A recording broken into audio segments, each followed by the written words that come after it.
Hello and good afternoon. So we'll begin today's session. We'll look into some of the topics in the past week. So first of all, we'll take up a topic from polity, that is judicial appointments.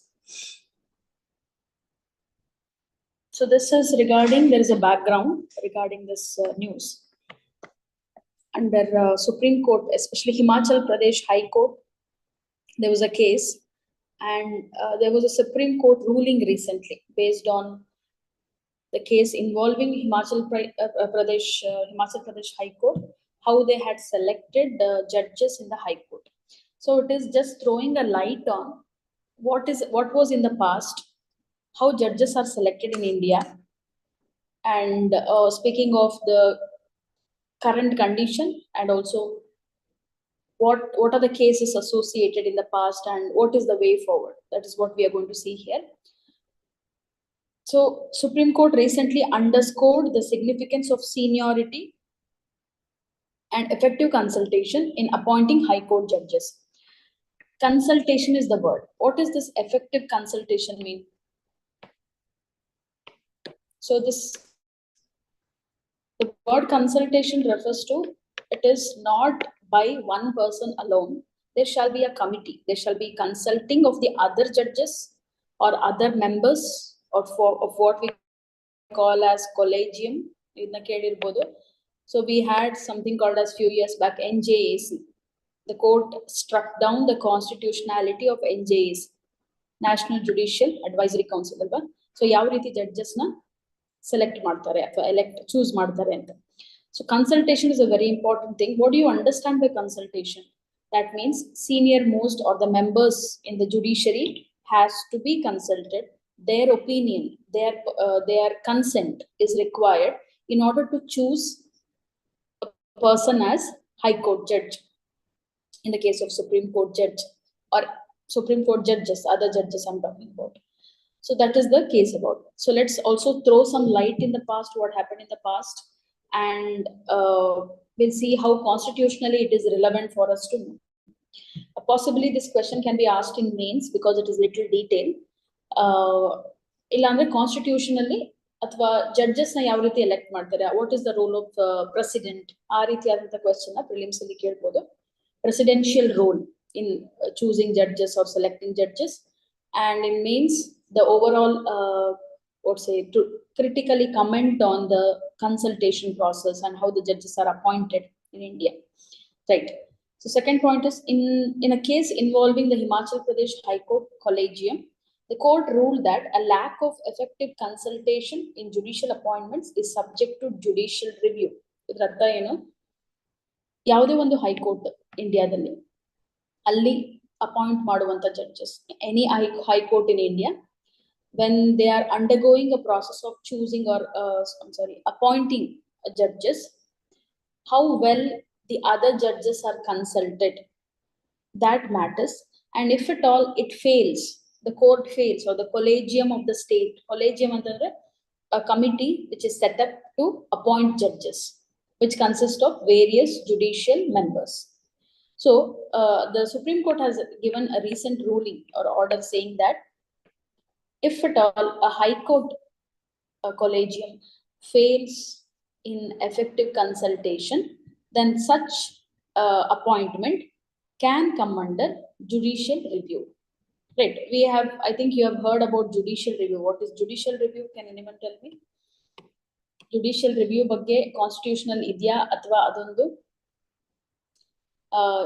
ಅಥವಾ ಅದನ್ನ mention ಮಾಡಿದರೆ ಅಥವಾ ಅದಕ್ಕೆ ಸಂಬಂಧಪಟ್ಟ ಯಾವ್ದಾದ್ರು article ಇದೆಯಾ ನಮಗೆ constitutionally? What does judicial review mean? Yes.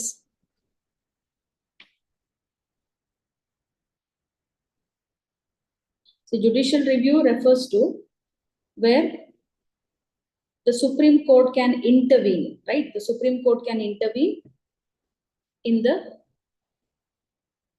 any cases suo motively, or it has the authority to sometimes it is referred as, so there are various terms: judicial review, judicial encroachment, and judicial overreach. These are the terms you will be learning. We don't have a mention of it in Constitution, but Article 32, if I'm not wrong, as the crux of judicial review, right?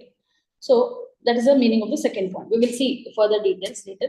The court directed a reconsideration of 2 judicial offices recommended for elevation, emphasizing the need for adherence to procedural norms. Simple case. Himachal Pradesh alli judges na appoint ಮಾಡಬೇಕಾದ್ರೆ correct ಆಗಿ consult ಮಾಡಿಲ್ದೆ ಮಾಡಿದ್ದಾರೆ. So the court has redirected, ಪುನಃ reconsider ಮಾಡಿ reconsideration of 2 judicial officers recommended for elevation. ಅದನ್ನ ಯಾರನ್ನ ಯಾವ judicial officers ನ judges ಆಗಿನೋ ಅಥವಾ ಜುಡಿಷಿಯಲ್ ಆಫೀಸರ್ಸ್ ಆಗಿನೋ ನೇಮಕ ಅಥವಾ ಅಪಾಯಿಂಟ್ ಮಾಡಿದ್ದಾರೆ, ಅದನ್ನ ಮತ್ತೊಮ್ಮೆ ರೀಕನ್ಸಿಡರ್ ಮಾಡಬೇಕು ಅಥವಾ ರೀಕನ್ಸಿಡರ್ ಮಾಡಕ್ಕೆ ಅದು ಏನು ಆರ್ಡರ್ ಕೊಟ್ಟಿದೆ ಹಿಮಾಚಲ್ ಹೈಕೋರ್ಟ್ಗೆ. ಇಷ್ಟು news. This is the news. And what is the take away for us? One thing is the concept of judicial review, how judiciary or Supreme Court can or it has the authority to question the other court as well. High courts judges appointment to saha judicial review ಅನ್ನುವ ಒಂದು provision ಕೆಳಗೆ ಯಾವ ರೀತಿ high court supreme court ಅದನ್ನ ಅದರ roll ನ ಎಷ್ಟು important ಆಗಿ ಅದು ತಗೊಳುತ್ತೆ, ನಿಭಾಯಿಸುತ್ತೆ ಅನ್ನೋದು news. So we will see what do we have when it comes to appointment ಯಾವ ರೀತಿ ಆಗಬೇಕು ಅಂತ ಒಂದು ಪ್ರೋಟೋಕಾಲ್ ಇದೆ. ಇದು ಯಾವುದ್ರ ಮೇಲೆ ಆಗಿದೆ? If you have heard about something called as judges cases ಅಂತ ನಾವು ಕರಿತೀವಿ. ಏನು ಜಡ್ಜಸ್ ಕೇಸಸ್ ಅಂತ ಅಂದ್ರೆ first judges case, second judges case, third judge cases ಅಂತ 3 ಜಡ್ಜಸ್ ಕೇಸ್ ಅಂತ ಬರುತ್ತೆ. In the past we had first, second and third. Any point of time or any question asked on collegium judicial appointments in your mains, it is very important to mention this case. First judge's case, second judge's case, third judge's case anta ನಾವು ಕರೀತೀವಿ. So what does this mean? First judge's case ಅಂದ್ರೆ ಏನು ಅರ್ಥ ಏನು? That means, see, this happened in the year first judge's case took place in 1981. Okay, it is also known as SP Gupta versus Union of India 1981 case na SP Gupta versus Union of India case antanu karitare. Okay, see, I'm not telling you have to elaborate or narrate the entire case. A mention of it will improve the quality of your answer. That is what the idea here. Hope you're getting the point, right? Just a minute. Yeah. Yes. So first judge's case alli enu antandre it stated that Chief Justice of India gave a recommendation, Chief Justice of India's recommendations on judicial appointments and transfers, not only appointment, transfer of judges. Appointment plus transfer of judges can be rejected for cogent or strong convincing reasons. ಅಕಸ್ಮಾತ್ transfer ಅಥವಾ appointment consultation ಆಗಿಲ್ಲದೆ ಅಥವಾ ಬೇರೆ means ಅಲ್ಲಿ ಆಗಿದ್ರೆ ಅದನ್ನ cancel ಮಾಡಬಹುದು ಅಥವಾ ಪುನಃ ಅದನ್ನ ರೀಕನ್ಸಿಡರ್ ಮಾಡಬಹುದು ಅಂತ ಇದೆ. ಆಲ್ರೆಡಿ ಅದು ಸುಪ್ರೀಂ ಕೋರ್ಟ್ ರೂಲಿಂಗ್ ಅಲ್ಲಿ ಬಂದಿದೆ. ಯಾವ್ದ್ರಲ್ಲಿ? ಫಸ್ಟ್ ಜಡ್ಜಸ್ ಕೇಸ್ ಅಲ್ಲಿ, that is in the year 1981. Likewise, we have second judge's case, third judge's case. So second judge's case was in 1993.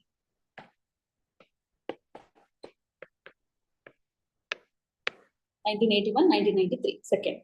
1993 yellu kuda third, anyway we write it down, 1998. These are the 3 years, right? First judge's case, second judge's case, third judge's case. In second judge's case, what happens? Supreme Court advocated, andre on record. Ee case na ಏನಂತ ಕರೀತಾರೆ? Supreme Court on advocates on record association versus Union of India. ಅಂದ್ರೆ ಒಂದು association ಈ case ನ file ಮಾಡಿತ್ತು ಅಥವಾ petition ಹಾಕಿತ್ತು. So you don't have to know alternate names.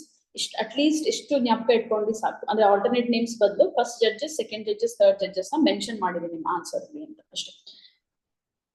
So in the second judges ಏನು ಅಂತ ಅಂದ್ರೆ it introduced the collegium system.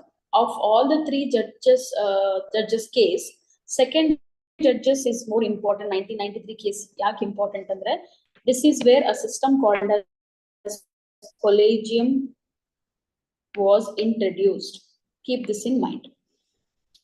Second judges case alli enayitu collegium system annodna introduce ಮಾಡ್ತಾರೆ ಇಂಡಿಯಾದಲ್ಲಿ to appoint judges or all the details how to appoint judicial officers ಅಂತ. So ಇನ್ನೊಂದು ಇದು second judges ಕೇಸಲ್ಲಿ ಮತ್ತೊಂದು ಏನು ಇಂಪಾರ್ಟೆಂಟ್ ಪಾಯಿಂಟ್ ಏನಂತಂದ್ರೆ it is not only the opinion of CJI matters. Chief Justice of India's opinion alone is not enough, it is not sufficient, but an institutional opinion bekagutte. One person cannot decide who should be appointed as a judicial officer or a judge of high court judge or supreme court judge or other judges, right?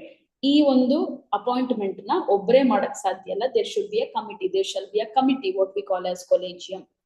So ಇದು ಬಂತು second judges ಕೇಸಲ್ಲಿ. Third judges ಕೇಸಲ್ಲಿ they even refer to an article from the constitution itself, right? I'll write it here. From third judges case 1998 ಅಲ್ಲಿ ಏನಾಯ್ತು, from the article of the constitution, article 143. third judges case ಅಲ್ಲಿ mention ಮಾಡಿರುವಂತ ವಿಷಯ. first judges case ಅಲ್ಲಿ they asked that what is the basis of appointment for judges. second judges case ಅಲ್ಲಿ collegium ಅನ್ನುವ system establish ಆಯಿತು. third judges case ಅಲ್ಲಿ article 143 of the Indian constitution wherein taking the president's reference, ಇಲ್ಲಿ president's reference ಬಂತು. ಏನು ಅಂತಂದ್ರೆ collegium ನ ಒಂದು 5-member body ಆಗಿ ಮಾಡಬೇಕು. 5-member bench or 5-member body wherein it comprises of Chief Justice of India plus 4 other judges. ಈ ರೀತಿಯಾಗಿ ಒಂದು ಫಾರ್ಮುಲೇಷನ್ ಮಾಡಬೇಕು ಅನ್ನುವಂಥದ್ದು ಕಾನ್ಸ್ಟಿಟ್ಯೂಷನಲಿ ಮಾಡ್ತಾರೆ ಥರ್ಡ್ ಜಡ್ಜಸ್ ಕೇಸಲ್ಲಿ. ಸೊ ಇಷ್ಟೆಲ್ಲ ಆದ ನಂತರ ultimately it is now even today it is followed in a sense wherein the head of the collegium system ಯಾರಾಗಿರ್ತಾರೆ ಅಂತಂದ್ರೆ CJI ನೇ ಆಗಿರ್ತಾರೆ. collegium ಅನ್ನುವಂಥದ್ದು ಒಂದು ವ್ಯವಸ್ಥೆ ಎಲ್ಲಿ ಜಡ್ಜಸ್ ನ ಅಪಾಯಿಂಟ್ ಮಾಡೋದಕ್ಕೆ. So Chief Justice of India will be the head of the collegium, keeping it in mind, and it includes CJI plus 4 senior judges. 4 senior judges of the court. Idu Supreme Court ಗೆ. High Court collegium ಯಾವ ರೀತಿ ಇರುತ್ತೆ ಅಂತಂದ್ರೆ ಇದು Supreme Court ಗೆ. For the High Court collegium, now we are talking about Himachal Pradesh High Court case. So High Court collegium is led by Chief Justice plus Chief Justice of the state, Chief Justice plus 4 senior judges. So the point here is the concept here is only the Chief Justice is not responsible to choose. That might be biased, right? Choosing judge can be one person. If the one person is choosing, it leads to choosing favorable person, right? It can be disparity among the other judges. So senior most members to consultation tagondu aa nantara ondu judge na appoint ಮಾಡಬೇಕು ಅಂತ ಈಗ finalise ಆಗಿ ಬಂದಿದೆ ಅಂತ. That is what we see in this table. If you can, I'll just zoom it. How appointment is done. Appointment of judge of Supreme Court. 4 senior most judges of the Supreme Court is part of the collegium anta ಹೇಳ್ತಾರೆ. Consultation. Judge of the High Court, 2 senior most judges of the Supreme Court ಇರ್ತಾರೆ. Consultation ಮಾಡಬೇಕಾಗುತ್ತೆ Judge of the High Court ಗೆ. For judicial members or any other judges, Chief Justice plus 4 senior most.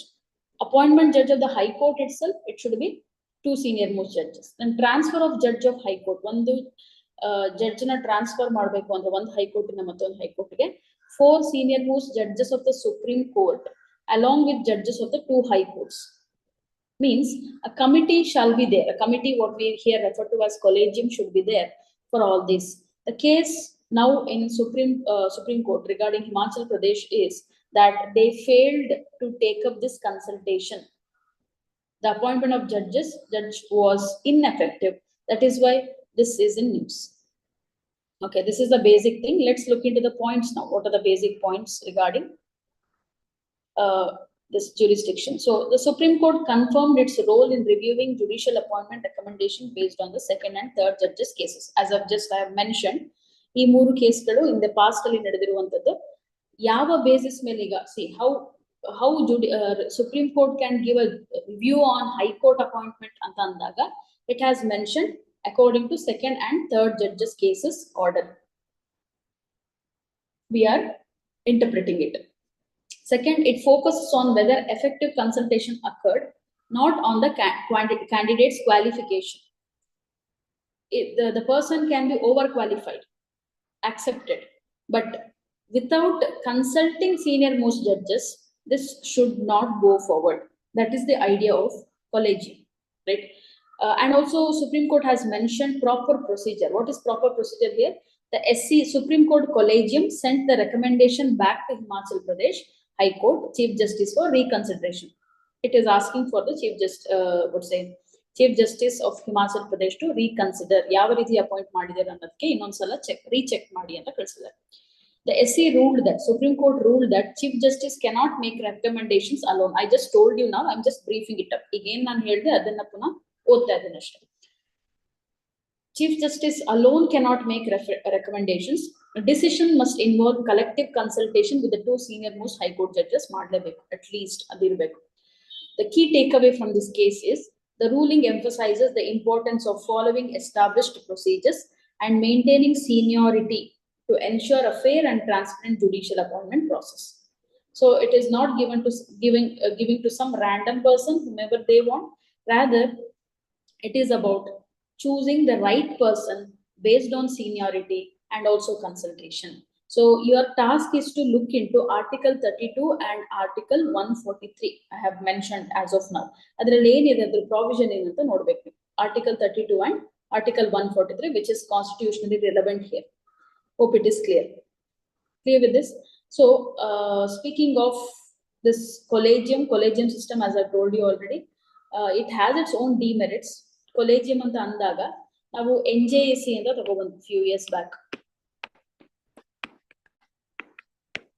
Right, NJAC, National Judicial Appointment Commission. National Judicial Appointment Commission.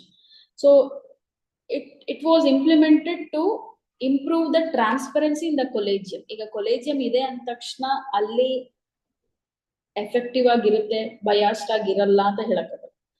Again, what if the two senior most judges of any of the collegium, they might be biased. There are chances, and there is no role of government here. Government is not going to intervene. For people participation is not there. So it is all from the judges themselves. Adukoskara NJAC tagonbantu, but the same NJAC was struck down by Supreme Court in the past few years. So today we still follow collegium method. So you might get a question such as, or it is already there in different ways in past years they have asked, but still I want you to look into what did we have in NJAC. NJAC the provision enagittu mattu collegium idradu merits and demerits. What are the merits and demerits of collegium system in India? Why we want it, why we don't want it? So it is a debatable, it is a moot question.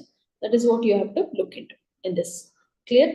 So simple case, it is regarding appointment of judges in the Himachal High Court and how Supreme Court intervened using the concept of judicial review, and also what is the president's role in the appointment of judges and what is the collegium's role in appointment of judges. This is the takeaway from the article.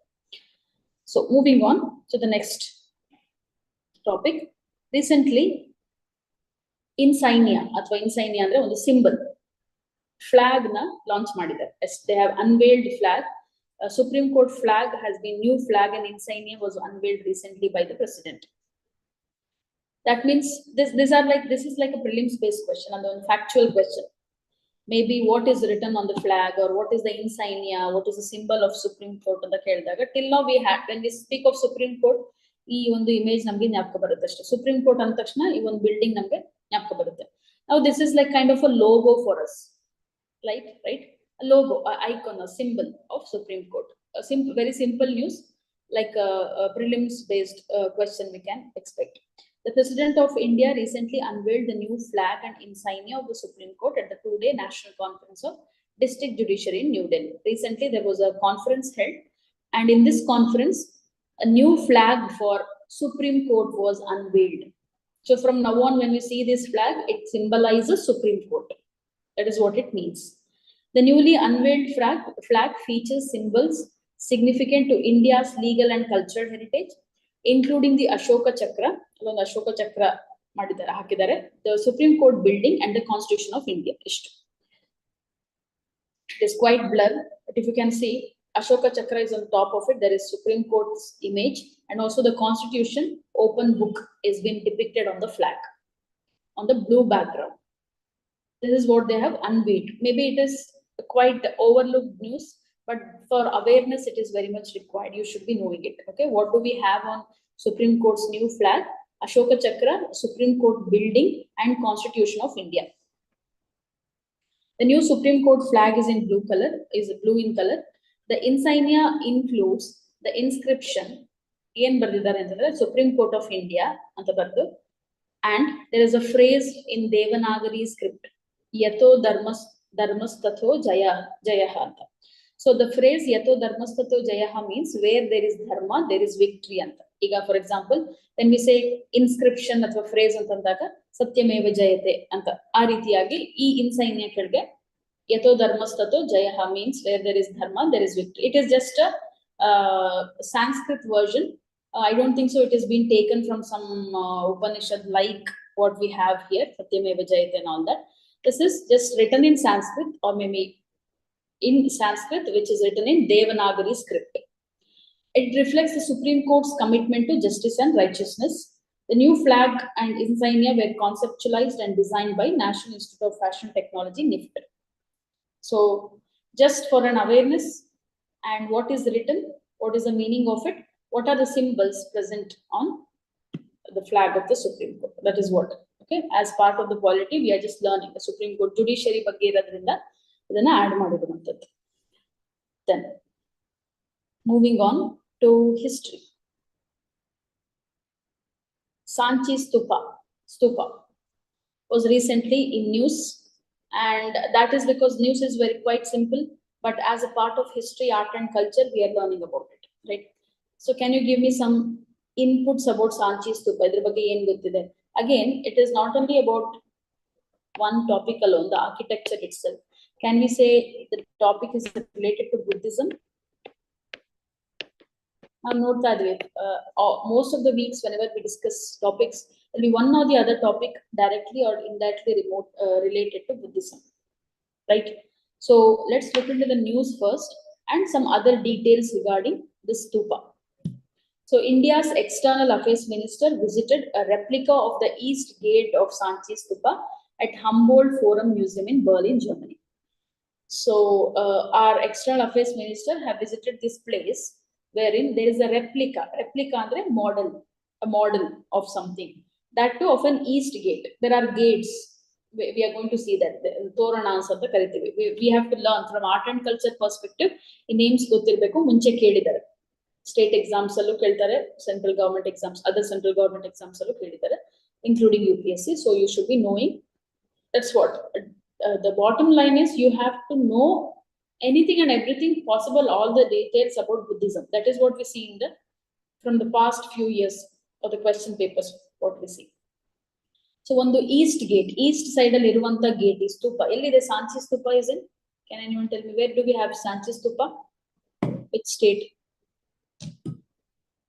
You can interact, so it will be easier for me. Else it will be a monologue. Yes, where do we have Sanchi Stupa? Any inputs you can give about Sanchi Stupa? Anyone?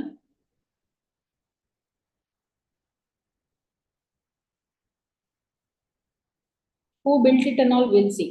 See, Sanchi Stupa is a UNESCO World Heritage Site also.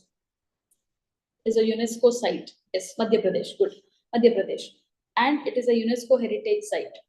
And moreover, it is relevant to or related to Buddhism. Right? We will see. So the replica, the model is a full-scale reproduction of the original structure. It stands nearly 10 meters high and 6 meters wide. In Germany, they have it. Now the question is, see, India and the Germany game, that is the article about the story of the great stupa of Sanchi from Ashokan times to now. From now, or from India to Europe, how it reached. So we consider it as an architectural marvel, and also the cultural importance we have for these stupas in India. So The replica weighs approximately 150 tons. There we are talking. In Germany alli iruvanthaddu maatartta ideve. Next ನಾವು ಇಲ್ಲಿರುವಂತ ಸಂಚಿ ಸ್ತೂಪ ಬಗ್ಗೆ ಮಾತಾಡೋಣ. ಸ್ತೂಪ. This stupa weighs about 150, approximately 150 tons. Lieutenant Henry Hardy Cole cast the east gate of the Sanchi stupa in plaster for the Victoria and Albert Museum in the late 1860s. So the ಹೇಗೆ ಹೋಯ್ತು ಅಲ್ಲಿ ಅಂತ ಅಂದ್ರೆ the person, Lieutenant Henry Hardy Cole, he was an officer in India in 1860s. He made this model, a replica, and which was placed later in Victoria and Albert Museum. Then multiple copies of this cast were later made and exhibited throughout Europe. So ಹಾಗಾಗಿ ಇದು ಯುರೋಪ್ಗೆ ತಲುಪ್ತು ಅಂತ. Because of the British and the officers who made this replica and model in India, which was distributed or exhibited in rest of the places in Europe. So that is how it ended up in Berlin or Germany ಅಂತ ಹೇಳ್ಬೋದು. ಎಷ್ಟೋ ಮ್ಯೂಸಿಯಂಗಳಲ್ಲಿ ಇವತ್ತು Sanchi ಸ್ತೂಪದ model ಅಥವಾ ರೆಪ್ಲಿಕಾನ ಮಾಡಿದ್ದಾರೆ, ಇಟ್ಟಿದ್ದಾರೆ ಅಂತ. News is done. It is about the minister visited there. Anyway, it is in news and it is mentioned in the newspaper as an article, detailed article. We have to look or we have to revisit. What is this stupa of Sanchi? Why it is so important? Who built it? And what are the architectural details? Right? We will look into it.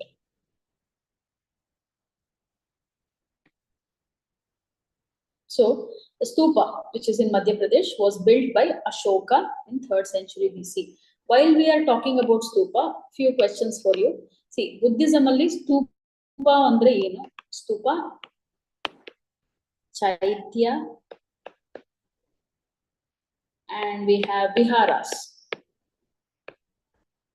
You should be knowing about this. What is a stupa? What is a chaitya? What is vihara? Anybody? Stupa andre enu? Buddhism context alli chaitya andre enu? And what do you understand by viharas?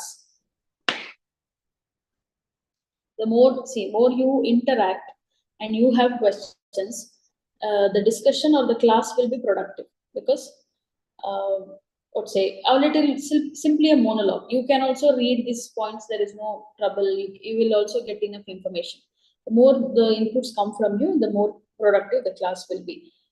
Tell me, or you can recollect and tell me. So this is a revision for you. What is a stupa? What is a chaitya? What is a vihara?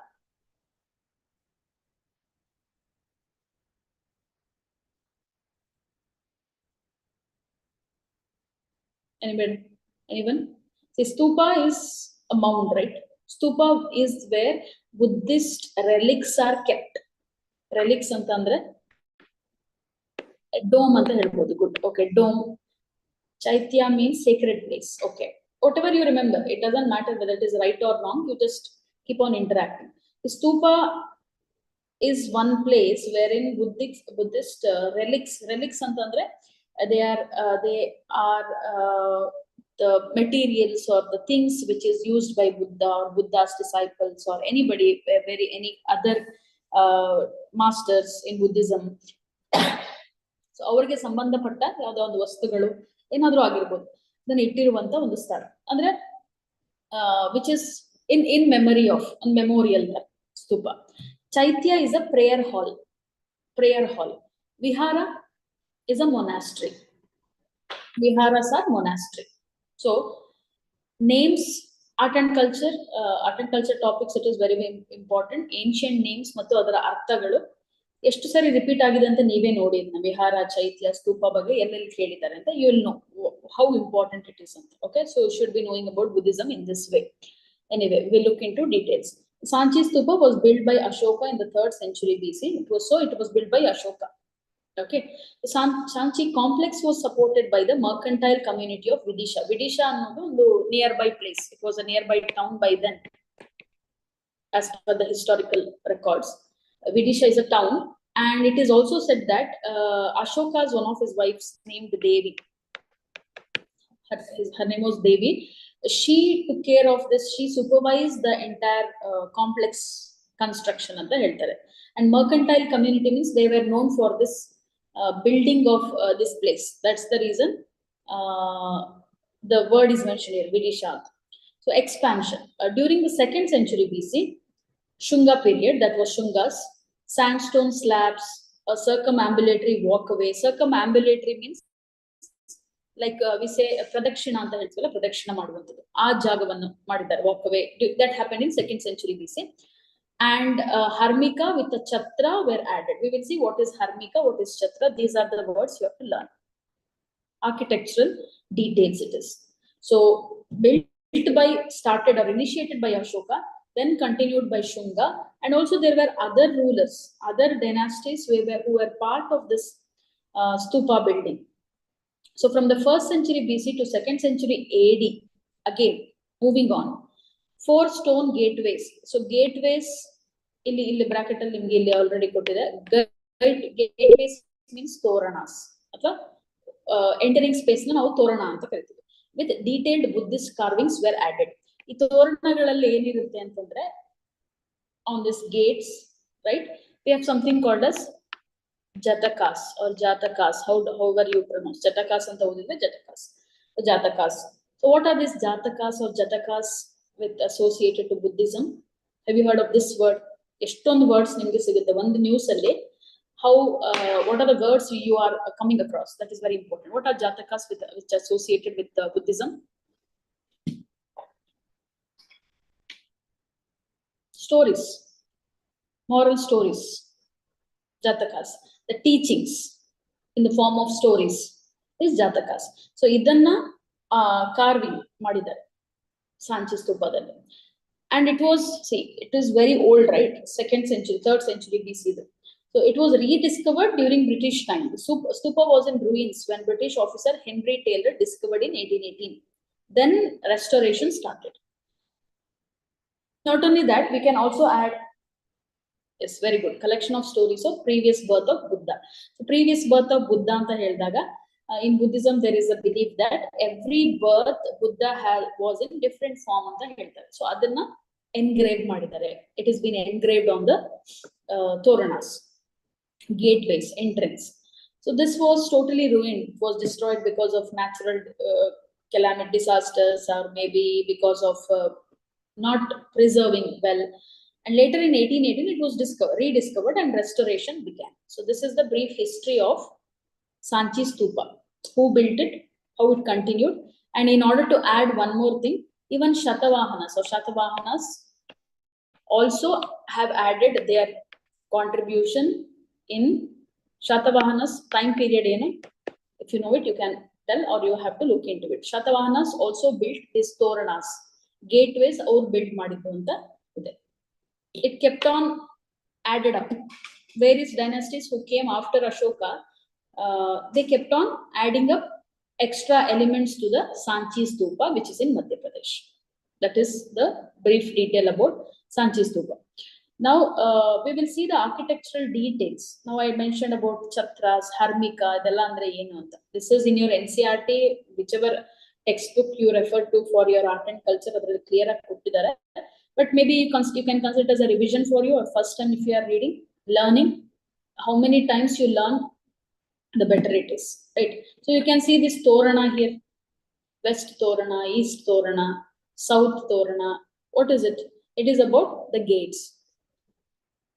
Gateway ಅಂತ ಹೇಳಿದ್ನಲ್ಲ, ಅದು ತೋರಣ. So ಈ ತೋರಣಗಳಲ್ಲಿ, I don't know whether we have the image here. This is what, in this image, in this clip, you can see. ಇದನ್ನ ನಾವು ತೋರಣ ಅಂತ ಕರಿತೀವಿ. A gateway. ಇಲ್ಲಿ engravings of the stories or inscriptions, whatever it is, right? So we will look into the terminologies which is used in this stupa. So anda, first one is anda. Anda is like, it is very easy to remember. Anda andre, this dome itself is anda, a hemispherical mound built from earth, a big mound. See, today we have stupas in different places.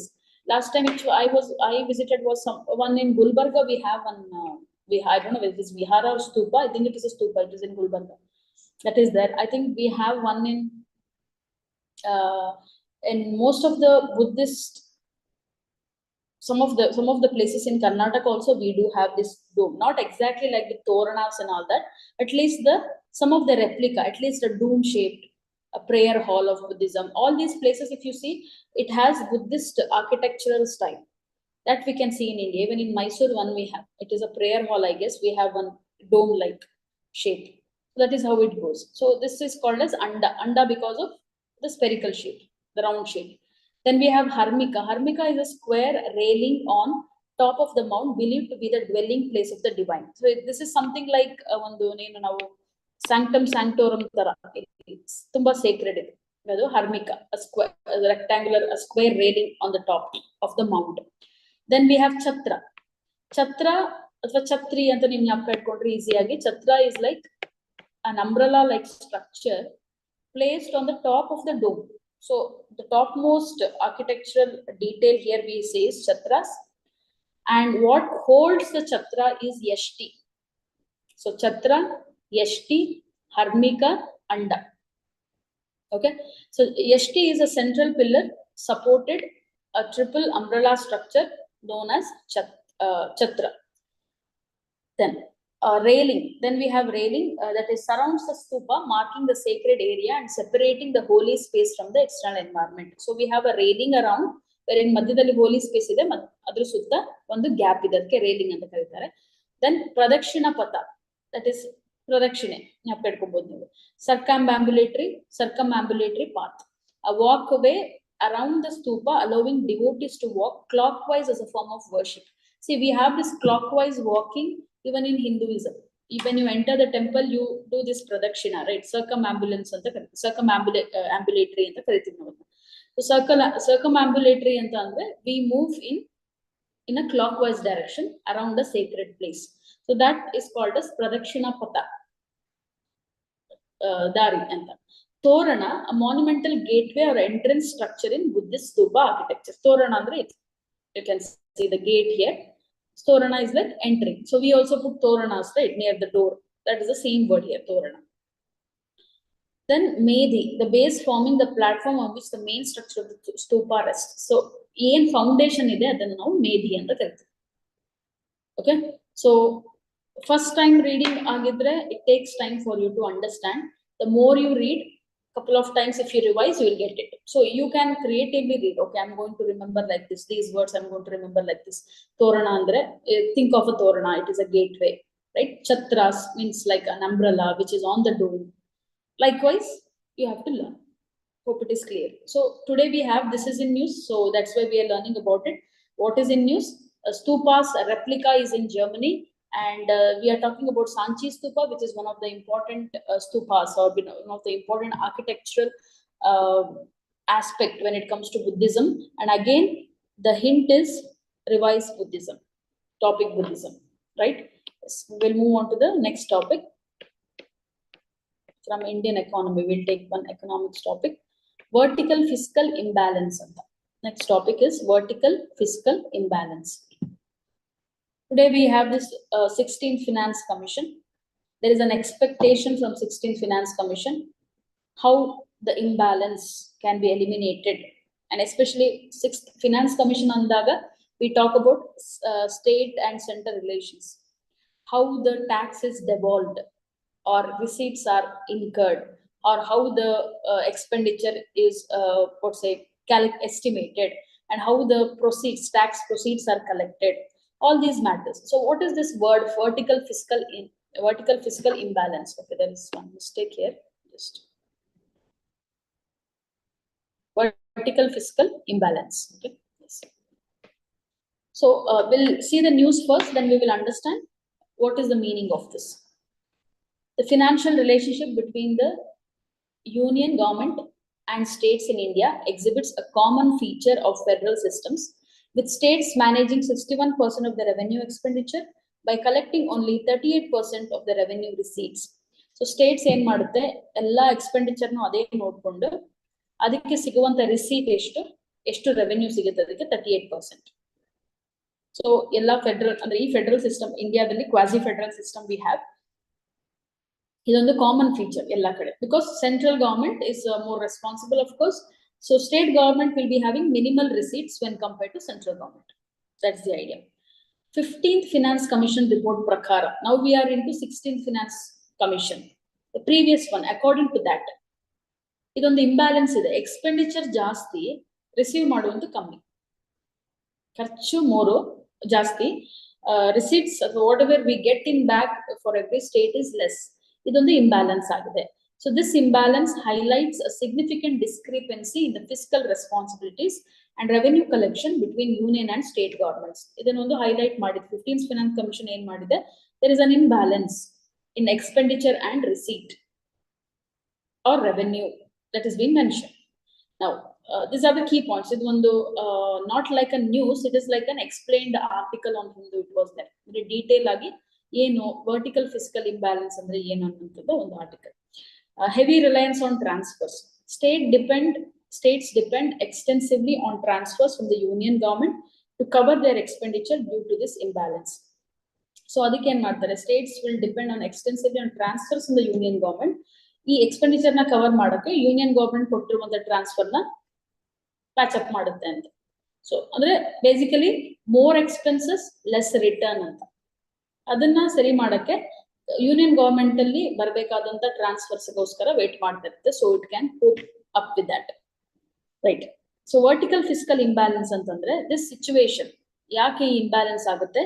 The situation results in a vertical fiscal imbalance where the decentralization of expenditure responsibility surpasses the state's ability to raise revenue. Very simple.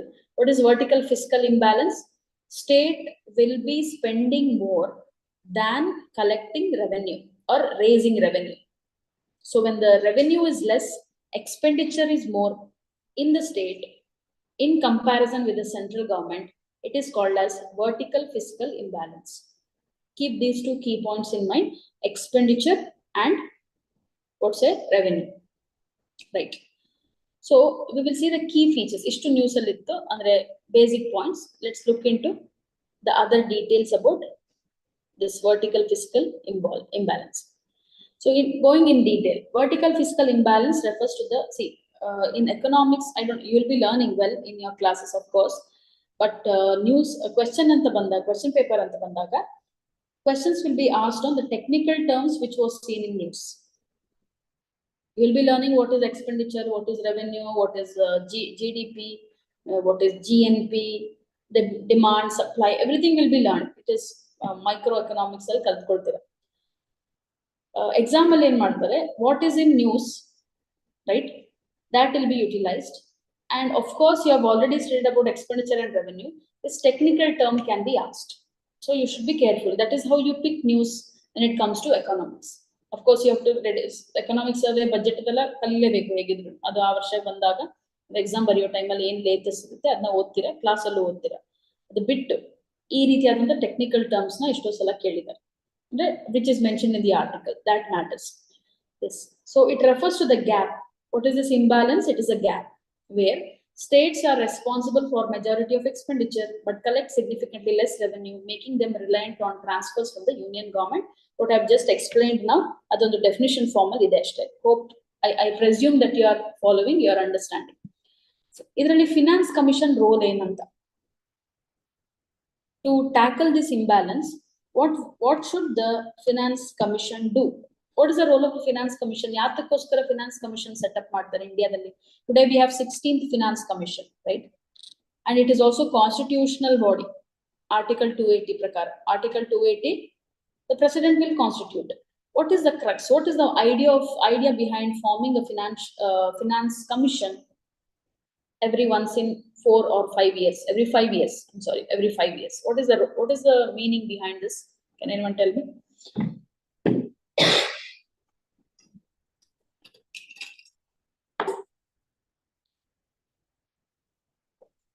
Yes. What is the purpose of having a finance commission?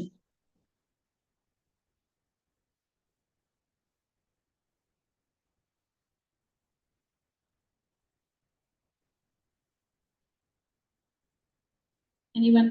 Okay, anyway. See, finance commission ಅಲ್ಲಿ ಏನ್ ಮಾಡ್ತಾರೆ ಅಂದ್ರೆ devolution of taxes. ನಾವು ಎಷ್ಟು collect ಮಾಡಿದೀವಿ ಅದನ್ನ ಯಾವ ರೀತಿ ಹಂಚಿಕೆ, ಯಾವುದಕ್ಕೆ ಹಂಚಿಕೆ, ಯಾವ ಸ್ಟೇಟಿಗೆ ಎಷ್ಟು ಕೊಡ್ಬೇಕು, ಯಾವ ಎಷ್ಟು ಟ್ಯಾಕ್ಸ್ ಕಲೆಕ್ಟ್ ಮಾಡ್ತಾ ಇದೆ ಸ್ಟೇಟ್ ಎಷ್ಟು ಎಕ್ಸ್ಪೆಂಡಿಚರ್ ಆಗ್ತಾ ಇದೆ, government in the tax revenue distribution, as simple as that, right? Good. Idu beku. Iga constitutional requirement idna form agakke ನಾನು already ಹೇಳಿದೆ. It is a constitutional body. Under Article 280, the president must constitute a finance commission every 5 years or sooner if needed. So we are already in the 16th finance commission. Last 15th finance commission itself has recommended we have to tackle this gap of VFI, that is vertical fiscal imbalance. ಇದನ್ನ ಈ imbalance na tackle ಮಾಡಬೇಕು. Imbalance between expenditure ಮತ್ತು revenue state ಗೆ ಆಗ್ತಿರುವಂತ gap ಇದೆಯಲ್ಲ ಅದನ್ನ ಸರಿ ಮಾಡಬೇಕು ಅಂತ ಮೆನ್ಷನ್ ಮಾಡಿದ್ದಾರೆ. ಇದೊಂದು ಡೀಟೇಲ್ಡ್ ಅನಾಲಿಸಿಸ್ ಅಷ್ಟೇ. This article is analyzing what are the pros and cons and how we should move forward. That is what is given here. So division of tax proceeds is also given under Article 280, Section 3, subsection A. Outlines the Finance Commission duty to recommend how the net proceeds of tax should be divided between the union and the states. Illenagide, in the previous point, we have first point itself, we saw that 61% revenue expenditure state manage ಮಾಡಿ ಅದಕ್ಕೆ ಸಿಗ್ತಿರುವಂತ revenue receipts ಎಷ್ಟು 38%. Right. So ಇಲ್ಲಿ Article 283A outlines Finance Commission recommend ಮಾಡಬೇಕು ಎಷ್ಟು union ಮತ್ತು States ಹೋಗ್ಬೇಕಂತ. Hope you are getting the point. So that is what we are expecting from the 16th Finance Commission ಅಂತ the analysis of the article. ಏನಂತಂದ್ರೆ analyzing that we have to see into it, at least in the upcoming 16th Finance Commission, how to divide the proceeds of the tax between union and the states. It should not be disparity. Ee tara gap irbardu anta, because states are the ones which are collecting and ending up with the central government. Understood, because central government has to administer and it will further devolve the tax. But if there is a big gap, then it can be difficult. Then again, state government will ask the central government itself, give us fund for this, that and all, and it get delayed. And the functioning of the state government or the very essence of quasi-federal system will be lost. Right? Now, quasi-federal system anta heltivi. India is having a quasi-federal system, not completely federal system. So what is the point having a quasi-federal system if this disparity is there, is the question. Then last point is revenue collection. The difference between gross and net tax revenue includes factors such as ಯಾಕೆ difference ಇರುತ್ತೆ ಅಥವಾ difference include what? Gross and net tax revenue includes factors such as collection cost, tax revenue assigned to union territories, and cess charges. Can anyone tell me what is the meaning between cess and what is the difference between cess and surcharge? ಅಂದ್ರೆ ಏನು? ಈ revenue calculation ಮಾಡಬೇಕಾದ್ರೆ gross ಮತ್ತು net tax revenue ಇರುತ್ತೆ. Net tax ಅಲ್ಲಿ ಏನೆಲ್ಲ ಇರುತ್ತೆ, collection cost ಅದನ್ನೆಲ್ಲ ಡಿಡಕ್ಟ್ ಮಾಡಿದ್ರೆ tax revenue assign to union territory, cess, surcharges ಎಲ್ಲ ಮಾಡಿ ಆಮೇಲೆ ಸಿಗುವಂಥದ್ದು ರೆವೆನ್ಯೂ ಕ್ಯಾಲ್ಕುಲೇಷನ್ ಮಾಡ್ತಾರೆ ಅಂತ ಈಗ ಕರೆಂಟ್ ಸಿಸ್ಟಮ್ ಅಲ್ಲಿ ಇರುವಂಥದ್ದು. What is the meaning of cess? What is the meaning of surcharge?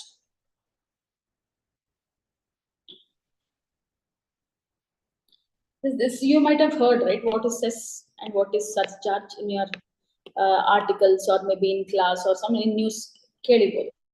Cess ಅಂತ ಅಂದ್ರೆ ಒಂದು ಸ್ಪೆಷಲ್ ಟ್ಯಾಕ್ಸ್ ಅಂತ. ಯಾವ್ದ್ರ ಮೇಲೆ special tax? Special tax added on top of regular tax, right, for specific purpose. ಅದು cess ಅಂತ ಕರಿತೀವಿ. ಸರ್ಚಾರ್ಜ್ ಅಂತ ಅಂದ್ರೆ extra charge added to tax bill or fees.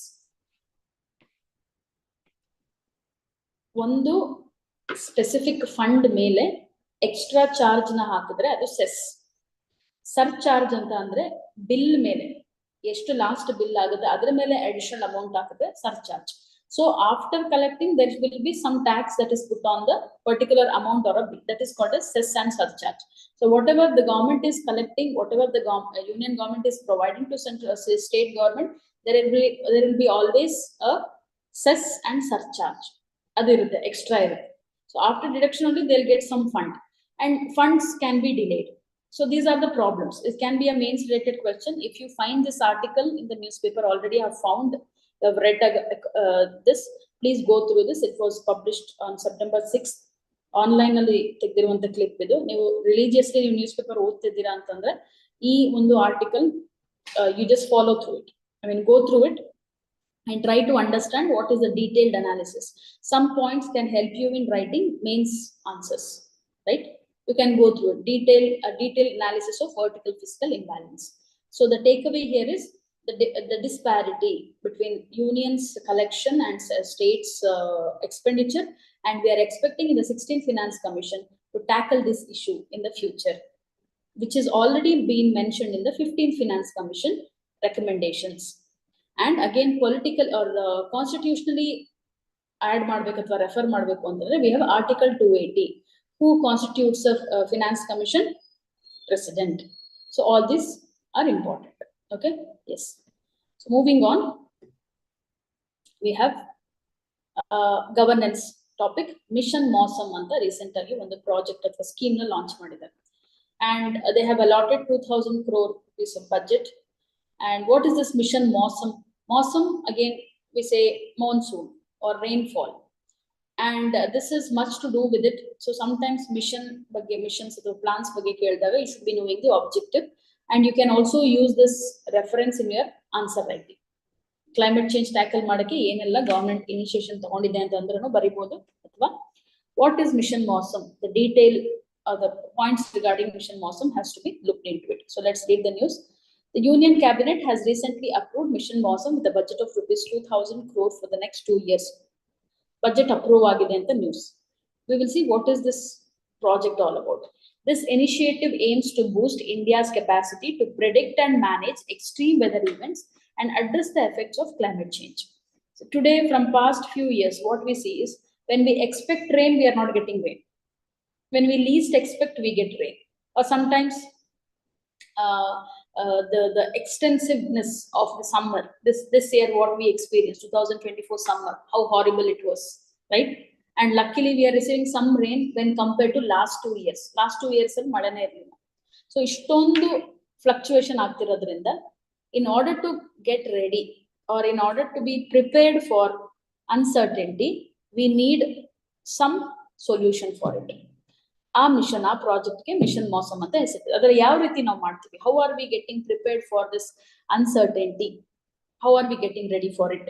So this initiative encompasses improvements in accuracy, modeling, radars, satellites, and precise agricultural meteorological forecast. Not only simply to have rainfall, it also matters for agricultural aspects, disaster preparedness. We should have for aviation when the aeroplanes fly. Excuse me. When the aviation fly, sorry, when the airlines, for the airlines, transportation ge ella reetiyallu adu sahaya agutte. Yakandre see, when we have some plans, basic plans, when it rains, when it is extremely hot, it affects the entire routine or the entire project or whatever we have planned for. So economically speaking, it is a major loss, even for tourism. If there is a disaster and it is not well predicted, say for example, last 2 days back only we saw some landslides happened in Uttarakhand, Kedarnath trek, people die. So you may never know where, when happens today because of the uncertainty. So when we have better preparedness, we can tackle this in all the way. We can reduce the loss, economic loss, human life loss, loss of life. All this can be handled. That is why this project has been brought up. It is designed to empower stakeholders, including citizens, to more effectively handle extreme weather events and climate change impacts, thereby strengthening community resilience. So we'll be ready. So because of this technological advancement, one can know, okay, this place is going to rain. We can expect some disasters to happen. So it is about the safety also. And farmers, they'll get detailed information regarding the sowing or harvesting season, what type of crops to grow, and whether they have enough water or should they depend on irrigation facilities. All this will be ready. That is what about Mission Mosam, and how are they going to do it, we will see. So ಏನೆಲ್ಲ ಮಾಡ್ತಾರೆ ಅಂದ್ರೆ ಎಲ್ಲಾನು technical details using satellite system. That is the only way out, because sensors ಮತ್ತು satellite systems ಇಂದ ನಮಗೆ ಗೊತ್ತಾಗುತ್ತೆ what is the wind direction, the formation of the clouds, presence of humidity and all that. So what do? Deployment of next generation radars, satellite systems with advanced sensors, development of enhanced earth system models, creation of a GIS based optimized decision support system for real time data sharing. The JS, every possible way we are developing decision support or real time systems or early monitoring systems, early alert systems using the satellites by placing advanced sensors in the ಮಾಡ್ತಾ So how it is done? Implementation by the India Meteorological Department, IMD. ಇವತ್ತು ನಾವು ಈಗ ಮಳೆ ಬರ್ತದೆ ಇಲ್ವಾ ಅಂತ ಅಂದ್ರೆ when we check into IMD's detailed website, we will get an idea. ಇವತ್ತು ಬರುತ್ತಾ ಬರಲ್ವಾ? So ಈ ವಾರದಲ್ಲಿ ಯಾವ ಮಳೆ ಅಂದ್ರೆ we have everything on our phone today. We check weather, right? What is the weather today and all that. So that easy it is. I mean, if we apply more aspects here, it will be easy for our disaster preparedness. So in IIT, that is Indian Institute of Tropical Meteorology, and the National Center for Medium Range Weather Forecasting, idella institutions. Idella institutions yavadu keಳಗೆ ಬರುತ್ತೆ ಅಂದ್ರೆ ಒಂದು ministry ಕೆಳಗೆ Ministry of Earth Sciences. So ministries matter when we learn about organizations. Keep in mind MOES, Ministry of Earth Sciences ಕೆಳಗೆ IMD ಬರುತ್ತೆ, India Meteorological Department, and medium range weather forecasting and all this. These are all the organizations under MOES. And apart from support from other MOEs bodies, including Indian National Center for Ocean Information Services, National Center for Polar and Ocean Research, and National Institute for Ocean Technology. So ಎಲ್ಲೆಲ್ಲಿ ಸಾಧ್ಯನೋ ನಮ್ಗೆ ಈ ಒಂದು ಎಲ್ಲಾ ಇನ್ಸ್ಟಿಟ್ಯೂಟ್ಗಳಿಂದ ಅಥವಾ ಎಲ್ಲಾ technical institute ಇಂದ ನಮಗೆ ಸಿಗ್ಬೇಕಾಗಿರುವಂತ ಮಾಹಿತಿಯನ್ನ ಕಲೆಕ್ಟ್ ಮಾಡಿ ಜನರಲ್ಲಿ awareness ಕೊಡುವಂತದ್ದು. ಆಗೇನಾಗುತ್ತೆ, we are able to tackle climate change in a better way by planning ahead. That is, it is all about mission MOSM. It can be a governance topic as well as it is an environment topic. You can mention in your answers, and if it is asked, keep this in mind. Using technological advancement to tackle climate change by predicting the weather changes or any changes in rainfall or weather in general, right? This is this is what we have about mission MOSM. Then one more scheme under governance, PM E-Drive. PM E-Drive was recently in news. We'll see what is it. So the Union Cabinet, chaired by the Prime Minister of India, has recently approved the Ministry of Heavy Industries proposal. Alli nodiruvanthaddu ನಾವು Ministry of Earth Science, ಯಾವುದು weather ಗೆ ಸಂಬಂಧಪಟ್ಟದ್ದು. ಇಲ್ಲಿ PM E-Drive, electric vehicles. Regarding this, we have a ministry for it, that is Ministry of Heavy Industries, MHI Industries proposal. Recently MHI on the proposal kottittu, we will see what is the proposal, and that has been approved anta. It is called as PM E-Drive scheme, a revolution. The approved proposal is for the implementation of the scheme called PM E-Drive scheme. What is this PM E-Drive? It is regarding electric vehicle. Already we have various schemes. ಈಗ subsidy ಕೊಡುವಂತದ್ದು, electric vehicles ಗೆ subsidy ಕೊಡುವಂತದ್ದು. Why we are going forward? Why do we want this? Because see, in the global platform, we have to prove ourselves that we have some promises to be kept. We have some obligations to be kept, right? So under UN Climate Change Convention ಅಡಿಯಲ್ಲಿ ನಮಗೆ ಕೆಲವೊಂದು 5 ಪಂಚಾಮೃತ ಅಂತ ಕರೀತೀವಿ. In India, Indian government or the Prime Minister in COP26, 26ನೇ meeting alli, climate change meeting alli, we have 5 goals to reach, which is called as Panchamrit.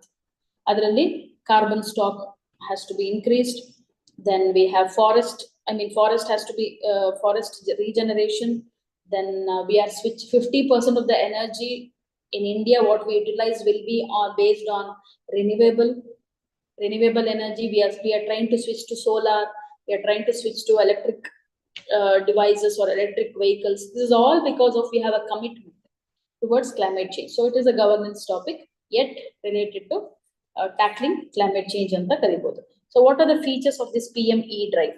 PM E-Drive scheme alli budget is to allot ಮಾಡಿದ್ದಾರೆ for 2 years, and it will support vehicles and buses. Today we have over the years, at least from past 5 years, we can see the changes around us, right? We have e-vehicles, e-buses. So and people who are ready to buy electric vehicles, for them subsidy is given, of course, with under certain conditions. So all these are because to promote renewable energy. That's the idea. The PM electric, of course, there are consequences. ನೋಡಕ್ಕೆ ಚೆನ್ನಾಗಿರುತ್ತೆ ಅಥವಾ electrical energy ಎಲ್ಲಿಂದ ಬರುತ್ತೆ ಅನ್ನೋದು question. Which way we are using this electrical energy, that is a question, that is a moot question, we can say. Yet this is a scheme which is much better than burning of fossil fuels, petrol and diesel vehicles ಅಂತ ಹೇಳ್ಬೋದು. The PM electric drive revolution in innovative vehicle management enhancement. So this is called as, this is the full form of drive revolution in innovative vehicle enhancement. Scheme has been approved with an allocation of 10,900 crore over 2 years to promote electric mobility. So what are the components here? Subsidies and demand incentives. So much of crore, 3,679 crore for incentives on electric 2-wheelers, 3-wheelers, ambulances and trucks. Incentives yavudigeಲ್ಲ ಕೊಡ್ತಾರೆ? 2-wheeler, 3-wheeler, there's auto rickshaws, ambulances and trucks. Subsidy there. E-vouchers for EV buyers. Other authenticated e-vouchers for demand incentives sent to buyers' mobile numbers. Then e-ambulance deployment. Rupees 500 crore na allot ಮಾಡಿದ್ದಾರೆ electric ambulances ಗೆ. So that to improve the, and also to improve the safety standards. Then incentives for e-trucks, to promote e-trucks, incentives for those with a scrapping certificate from authorized centers. Scrapping certificate ಅಂದ್ರೆ old vehicle scrapping ಅಂತ ನಾವು ಕರಿತೀವಿ, ಅದೊಂದು scheme ಇದೆ. So ಅದು ಮಾಡಿದ್ರೆ ಅದಕ್ಕೊಂದು ಸ್ವಲ್ಪ ಇನ್ಸೆಂಟಿವ್. ಟ್ರಕ್ ಗೆ, ಎಲೆಕ್ಟ್ರಿಕಲ್ ಟ್ರಕ್ ಗೆ ಕನ್ವರ್ಟ್ ಆದ್ರೆ ಅಥವಾ ಶಿಫ್ಟ್ ಆದ್ರೆ we have subsidy for that. Then under the same scheme, ಆದಷ್ಟು ಜಾಸ್ತಿ ಚಾರ್ಜಿಂಗ್ ಇನ್ಫ್ರಾಸ್ಟ್ರಕ್ಚರ್ ನ ಇನ್ಸ್ಟಾಲ್ ಮಾಡುವಂತದ್ದು. See, today initially ಯಾವಾಗ ಇಂಡಿಯಾದಲ್ಲಿ ಈ ವೆಹಿಕಲ್ ಮಾಡಬೇಕು ಅಂತ ಬಂತು, ಕಾನ್ಸೆಪ್ಟ್ ಬಂತು, then people started questioning, you can give us e-vehicle or electric vehicle, what about the charging stations? Where are we going to charge? So that is also a very important, significant question. Now under this scheme we are going to have more number of charging stations, so that slowly, see, another we do not know what is the future, right? I mean, what was actually despised, people started telling we do not want e-vehicle, shifted to e-vehicle, many of them. Today it is a convenient. It depends on the brand again. Some companies, we have complaints on it, and some companies are really going good with that. But ultimately the idea here is make people switch from the non-renewable to renewable, or say which is actually contributing to climate change to the better alternative. Ashte idea irodu ashte. So that is why this much budget is allocated. And the ministry is Ministry of Heavy Industries. The name of the scheme is PM E-Drive Scheme, wherein incentives are provided, e-vouchers are provided, more ambulances, more trucks. Here even the image in update konakke try ಮಾಡಿ ಅಷ್ಟೇ. Electric 2-wheelers, electric 3-wheelers and e-buses ಸದ್ಯದಲ್ಲಿ ಇದಕ್ಕೆ support ಮಾಡ್ತಾರೆ. ಮತ್ತು ಆದಷ್ಟು ಹೆಚ್ಚು what say charging stations will be installed shortly. That is the idea of PM E-Drive scheme. Clear with this? So we will take a break, short break now. After that we will continue, okay, for 10 minutes.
Okay, so we shall continue.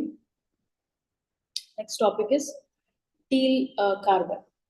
Okay, teal is a color basically, and when it comes to UPSC exam, carbon ಇದು ಒಂದು prefix ಅಥವಾ suffix ಆಗಿರ್ಬೋದು. Last year we had this carbon filters or biofilters or carbon nanotubes. ಯಾವುದೇ ಒಂದು word carbon, especially in current affairs ಅಲ್ಲಿ ಇದ್ರೆ, that is given importance as per the previous year question paper pattern. So we have to learn about it. And carbon, anyway, it is a very important topic when it comes to climate change, global warming, and science and tech and everything. So let's see what is this teal carbon and why it matters to us.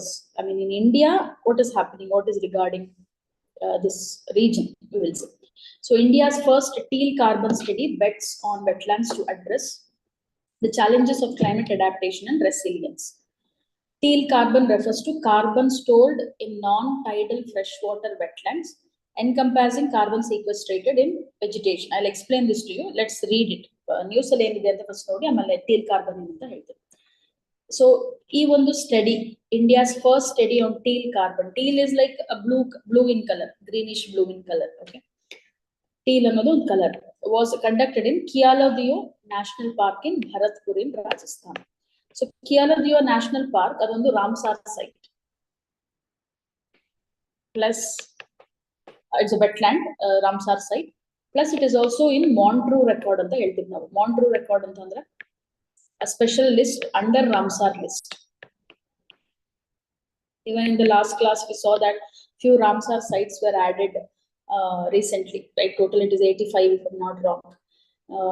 So Ramsar site, it is under Montreux record, Montreux Montreux record ಕೆಳಗೆ ಇದೆ. So it's a very important. Kialadeo ಬಿಟ್ಟು ಇನ್ನೊಂದು ಇರುವಂತದ್ದು Montreux ಅಲ್ಲಿ Loktak Lake of Manipur. We have two under Montreux record in India. One is Kialadeo, ಇನ್ನೊಂದು Loktak Lake ಅಂತ ಕರೀತಾರೆ. Anyway, this is the detailed about the place. So it is known for its bird population.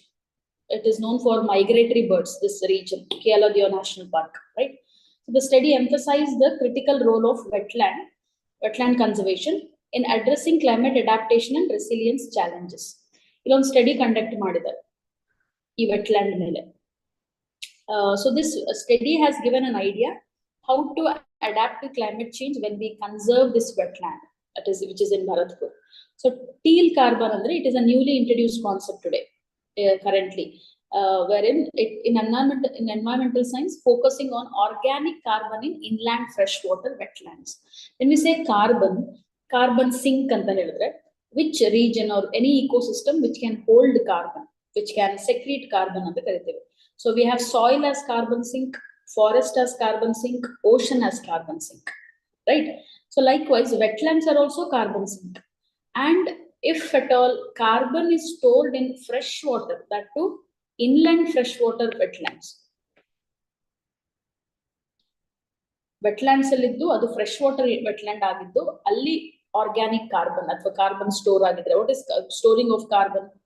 Wherein the soil is holding the carbon inside the water or below the water.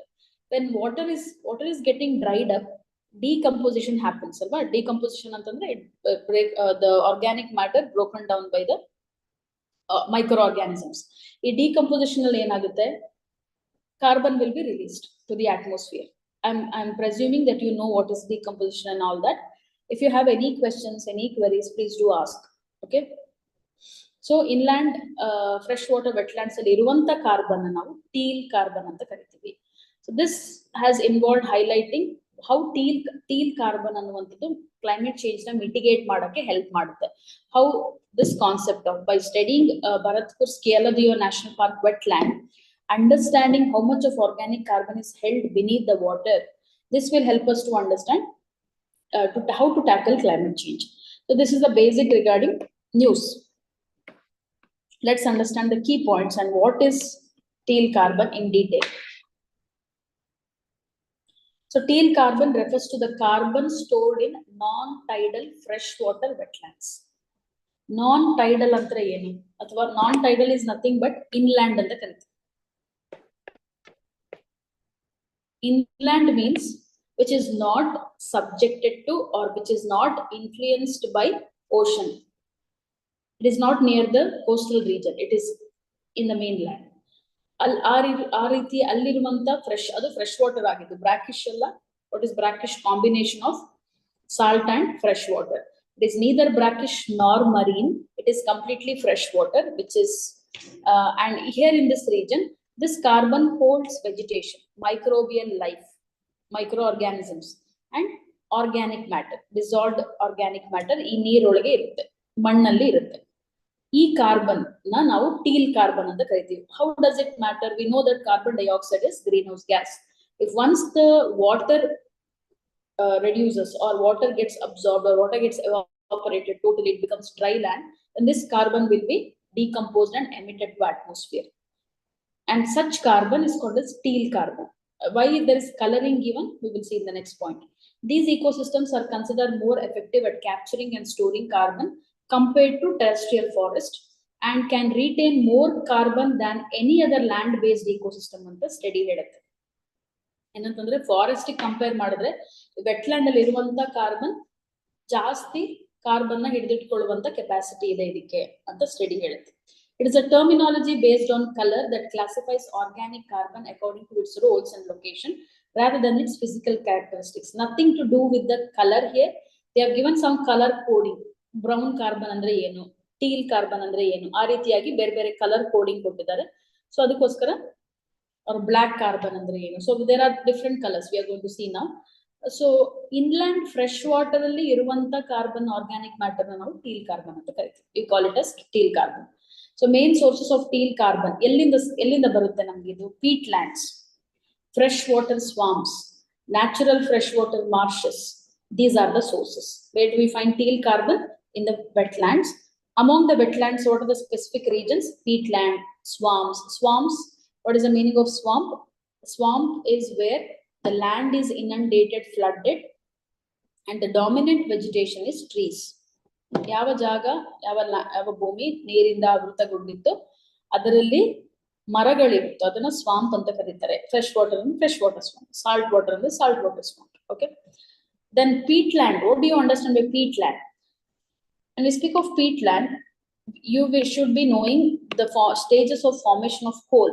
How the coal is formed. How coal is formed? We have stages of coal formation. Peat. Then we have lignite. Then we have bituminous.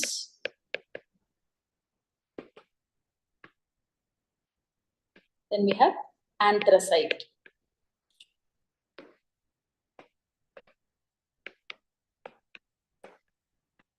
Anthracite is the highest quality coal. Bituminous we use in roads and all that. Lignite has moisture content, whereas peat has the highest moisture content. Peatland antandre any region which is covered with water, which is inundated with water, and below this water it is rich in organic matter. So coal andre enu? Dead fossil fuel inda untaguvanta alva coal anta one mineral. So once the water gets reduced, it goes to the next level, and anthracite is what we receive. Peat is filled with moisture, more water content. Anthracite zero moisture. So we use for our economical purpose athwa industries ke ನಾವು anthracite ಅಥವಾ bituminous use ಮಾಡ್ತೀವಿ. Lignite and peat is not good because it cannot burn. Burning is not possible because it has high moisture content. So such peat lands, which is nothing but a wet land, is called as is a source of teal carbon. Okay. Then we will see anyway why it is teal carbon. What are the other colors? We will see. What are the other colors of carbon? Let's have a quick look at it. So purple carbon, idella colors, 4 color: purple, blue, teal, green anta. Okay. Scientists use this color to classify carbon at different places. ಬೇರೆ ಬೇರೆ carbon ಇರುವಂತ ಜಾಗಕ್ಕೆ ಬೇರೆ ಬೇರೆ colour ಕೊಟ್ಟು ಅದನ್ನ ಈ ರೀತಿ ಕರೆದಿದ್ದಾರೆ ಅಂತ. So not all carbon are same. Purple carbon captured through the air or industrial emission. Air ಅಥವಾ ಇಂಡಸ್ಟ್ರಿಯಲ್ ಎಮಿಷನ್ ಇಂದ ಕ್ಯಾಪ್ಚರ್ ಮಾಡಿರುವಂತ ಕಾರ್ಬನ್ ನ ಕ್ಯಾಪ್ಚರ್ ಮಾಡಿದ್ರೆ through carbon capturing technology, it is called as purple carbon. Blue carbon, carbon stored in ocean is called as blue carbon. ಸಮುದ್ರದಲ್ಲಿರುವಂತ carbon capture ಆಗಿರೋದಕ್ಕೆ blue carbon ಅಂತ ಕರೀತಾರೆ. Teal carbon wetland, fresh water and wetland. Green carbon plants. So it is easy to remember. Plants, green.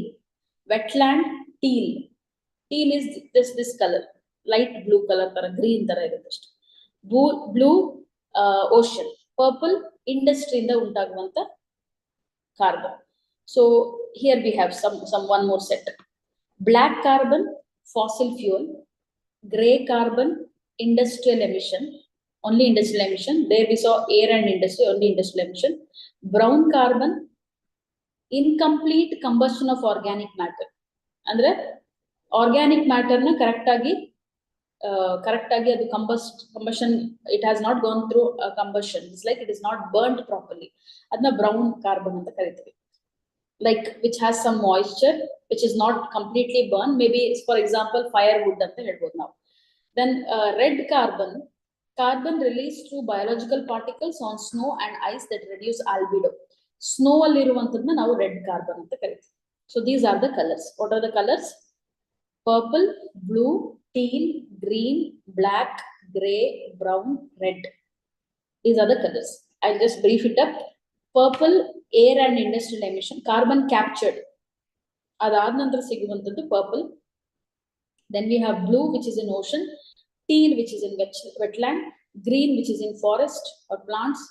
Black, because of burning of fossil fuels. Black carbon is black when we burn anything. The soot, ash we get.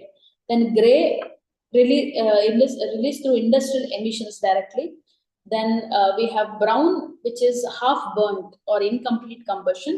Red is because on where the decomposition happens in the snow-covered region. This is about colors of carbon. So today we have it in news as teal carbon, and the place is Keoladeo National Park, which is in Rajasthan, which is a Ramsar site, which is known for bird population. This is what we have in this topic. Then moving on to the next one, Myristica swamps was recently in news. Myristica swamps, if you can remember, I have taken this concept in class as well. So Myristica swamps are freshwater swamp. Just now I have mentioned about swamp means any region which is inundated with water and the dominant vegetation are trees, right? So news enantandre, a team of researchers recently uncovered Myristica swamp forest in Kumbral, Maharashtra, which is safeguarded by the local community. So there is a place called as Kumbral in Maharashtra. So recently Maharashtra dallu ee Myristica swamps ide anta news alli ide. Why it matters? Maharashtra dalli irantadu news yaake aitu antandre, till now it was understood that only some parts of Kerala and Karnataka we have Myristica swamps, and over the years we are getting to know various species of these swamps are found in different parts of Western Ghats.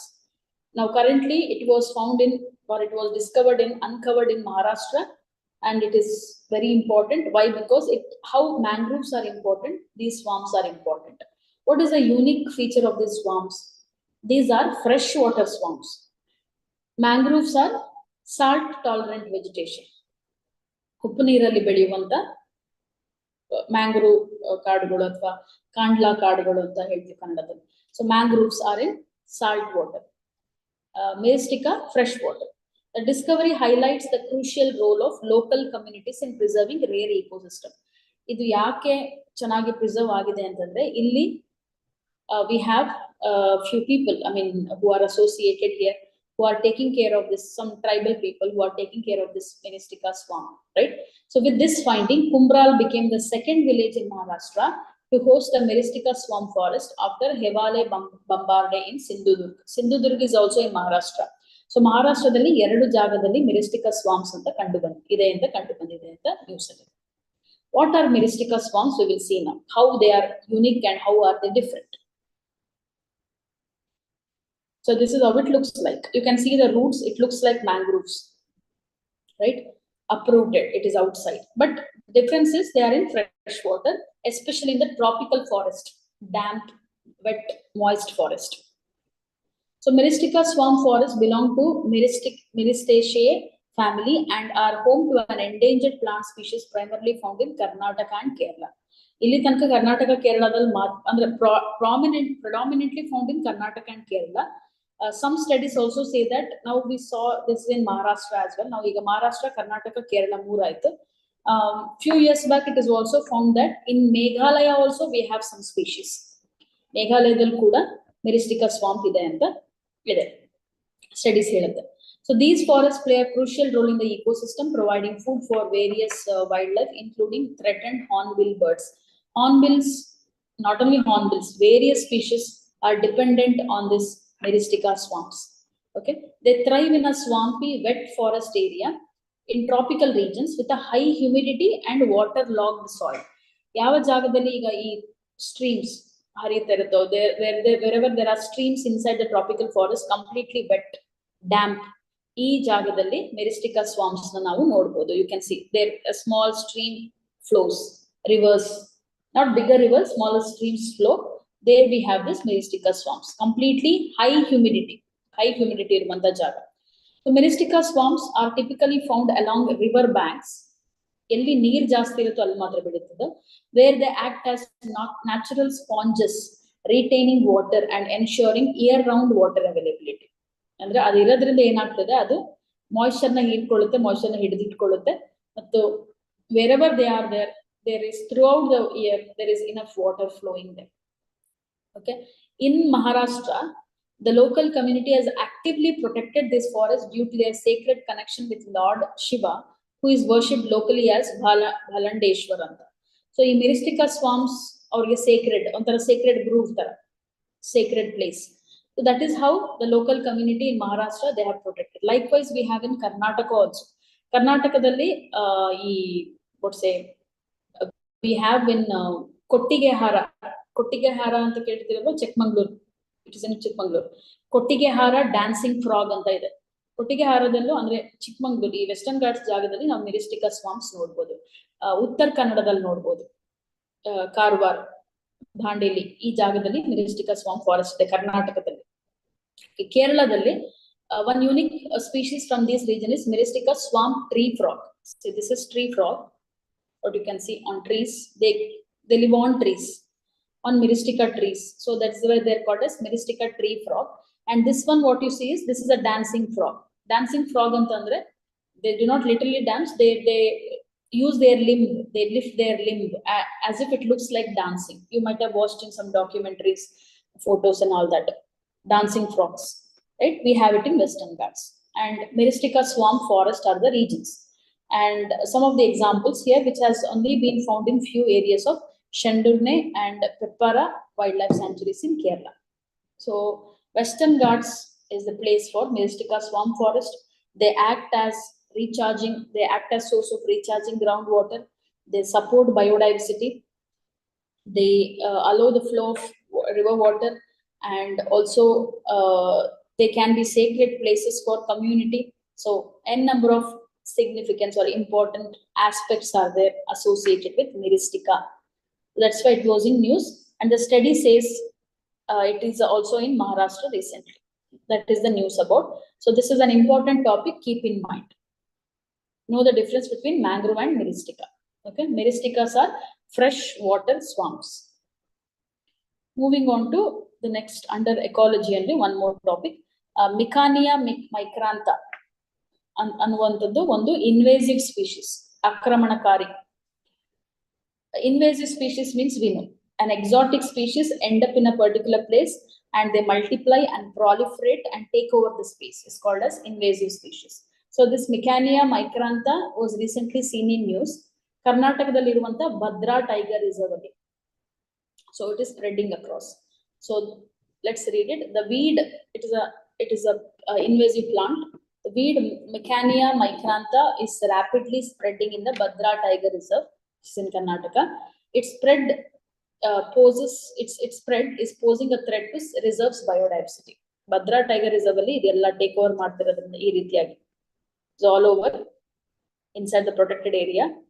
So it is causing threat to the other species in the reserve. Micania micrantha is a perennial creeping climber with vigorous rampant growth. It is a plant. Why such topics are important for us when it comes to exam? Because ಈ ರೀತಿಯಾದಂತ ಪ್ರಶ್ನೆ ಅಂದ್ರೆ terms, I'm sorry, when it comes to plants, invasive species, very important. So they might ask, Micania micrantha was recently in news. It is what? Plant, amphibian, reptile, animal, anything. So you should be knowing. Usually scientific names na namge plants basis alle kelidare ಗೊತ್ತಿರಬೇಕು, ಅಥವಾ which of the following are invasive species ಅಂತ ಕೇಳಿ examples. Keep this in mind. Okay, we have n number of other invasive species like Parthenium, Lantana, likewise ಅದೇ ತರ. Origin native to Central and South America. And when we speak of invasive species, some are purposefully introduced, some are unintentionally introduced. That also matters. So this it is a major invasive species as of now in Southeast Asia, India and the Pacific Island.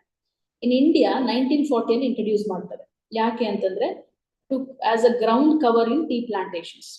Ground na cover ಮಾಡಕ್ಕೆ, ಈ ಜಾಗಗಳನ್ನ cover ಮಾಡಕ್ಕೆ tea plantations ನಲ್ಲಿ British only introduced it. But today it has threatened various plantation crops. It has took over the entire space.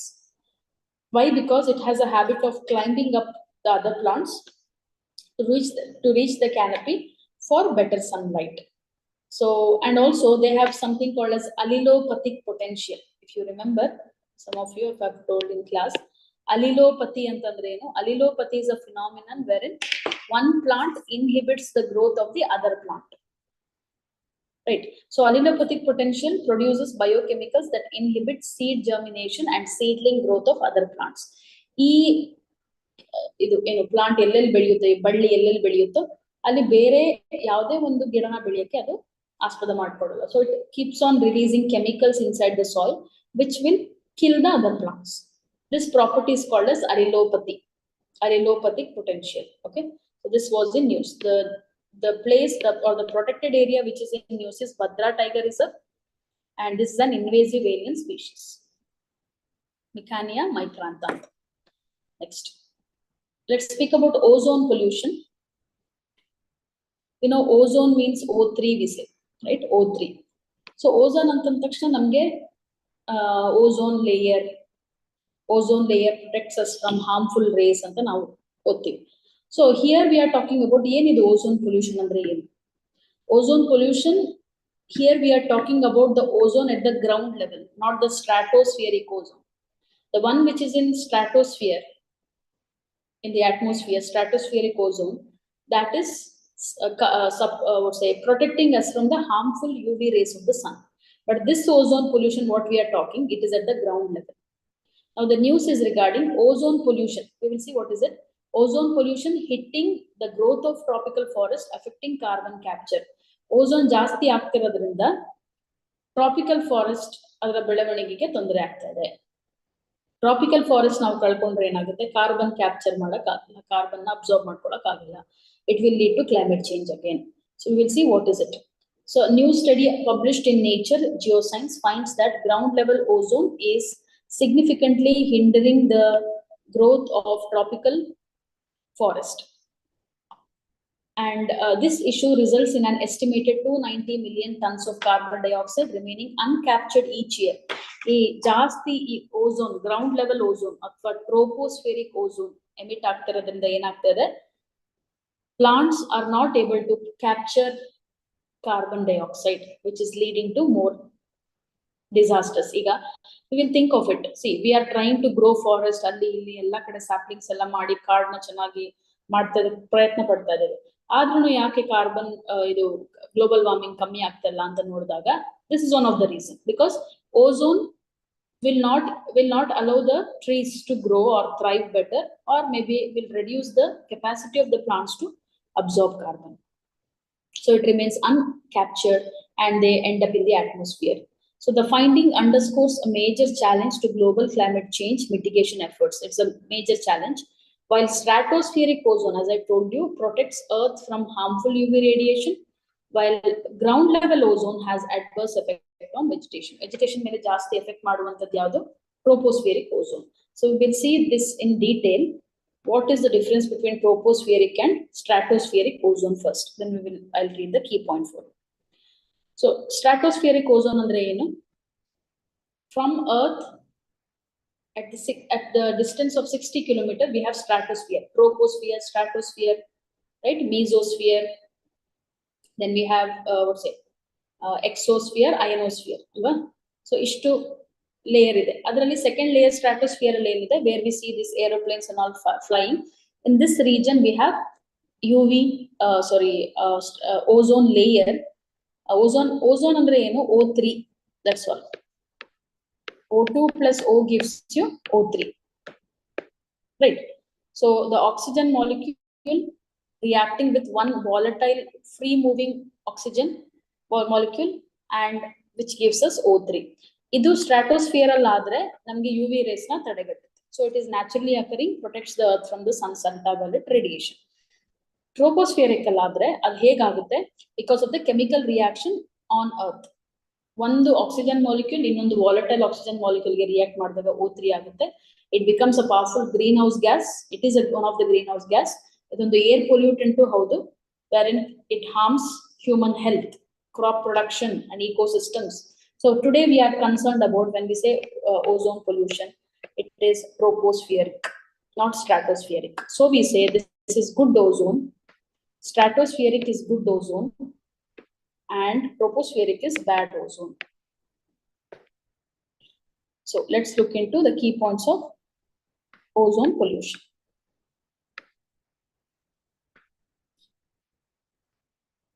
The ground level ozone, a pollutant from the vehicle emissions, industrial activities, harms plants and reduces their ability to absorb carbon dioxide. Plants idrunu adike carbon dioxide absorb ಮಾಡ್ಕೊಳ್ಳೋ capacity ಹೊರಟೋಗ್ಬಿಡುತ್ತೆ.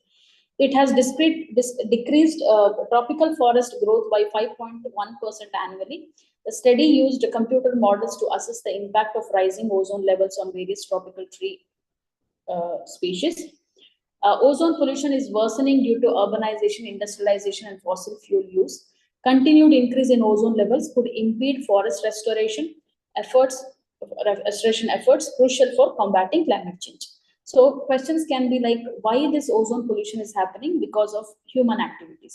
ಇದರಿಂದ ಏನಾಗ್ತಾ ಇದೆ, ozone air pollutant ಮತ್ತು greenhouse gas ಆಗಿರೋದ್ರಿಂದ plants are not able to absorb carbon dioxide, and it is leading to climate change. This concept is called as ozone pollution.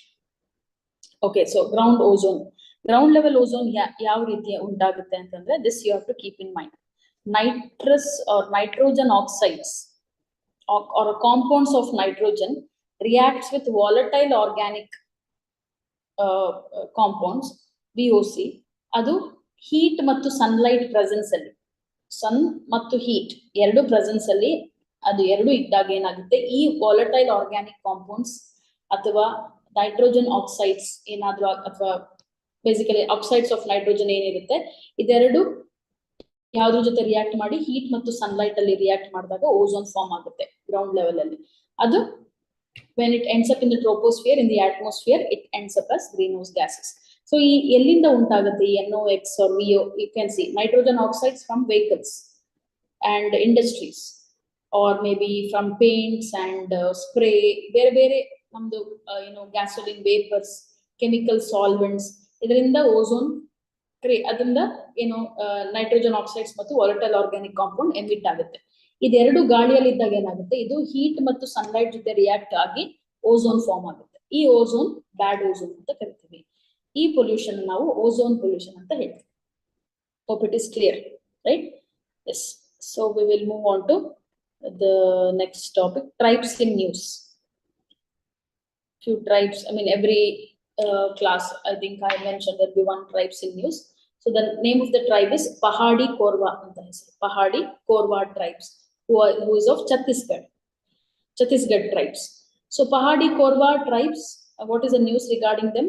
A government official recently announced, or the government announced, that 54 settlements of the Pahadi Korwa community in northern Chhattisgarh will be connected by roads under PM Minister's Jan Man scheme. ಇದರಲ್ಲಿ ಎರಡು ವಿಷಯ ಇದೆ, ಒಂದು tribal ಹೆಸರು ಮತ್ತು ಇನ್ನೊಂದು Jan Man scheme. Okay, so these are PVTGs, particularly vulnerable tribal groups. Keep this in mind. I think we have heard about it, we have discussed, or we are going to discuss in the class anyway, but I'm just briefing it up. Pahadi Korba communities from Chhattisgarh. So under a scheme called as Prime Minister Janman scheme, they are being these places, 54 settlements of these people will be connected by roads. This is in news. These are called as particularly vulnerable tribal groups. In India, we have 75 such groups. Total 75 groups are there in India. ಛತ್ತೀಸ್ಗಢಲ್ಲಿ 5 PVTG ಇದ್ದಾರೆ. ಅದರಲ್ಲಿ ಪಹಾಡಿ ಕೋರ್ವಾನು ಒಂದು, Abujh Maria, Kamar tribe, Birhor tribe and Baiga tribe. Baiga and Kamar were the recent tribes who got habitat rights under FRA, Forest Rights Act of 2006.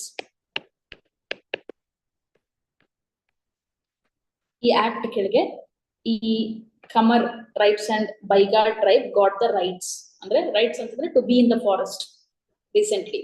ಅಬುಜ್ Maria, Kamar, Pahadi Korba, Birhor and Baiga, ಇದು 5 ಛತ್ತೀಸ್ಗಢಲ್ಲಿರುವಂತ PVTGs, particularly vulnerable tribal groups. Who are PVTGs? These are tribes only. These are scheduled tribes only because of the way of living, because they are primitive. The agricultural methods what they use is primitive.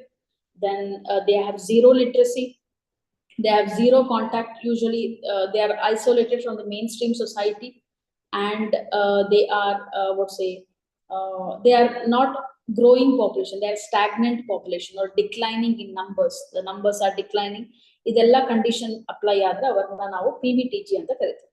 Okay, so under the government flagship program PM Gram Sadak Yojana, all habitations, especially those belonging to PVTGs with a population of 100 or more tribals, ಒಂದು ಗುಂಪಲ್ಲಿ ಒಂದು PVTG ಅಲ್ಲಿ 100 ಇದ್ರೆ will be connected by all weather roads as part of the Pradhan Mantri Janjati Adivasi Nyaya Maha Abhiyan, full form of Janman scheme. Janman scheme is related to PVTG. Keep this in mind. Okay, PM Janman. So let's look into the detail of, hope you got the news. News is regarding building roads for them. Let's look into the details about these tribes.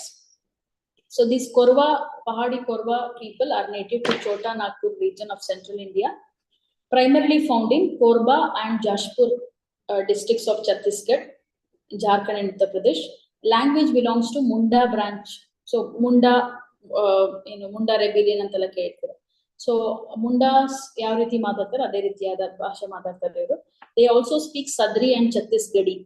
Sadri is one more tribal language. Jharkhand allu ಮಾತಾಡ್ತಾರೆ Sadri language ಅಂತ. So they speak these languages also.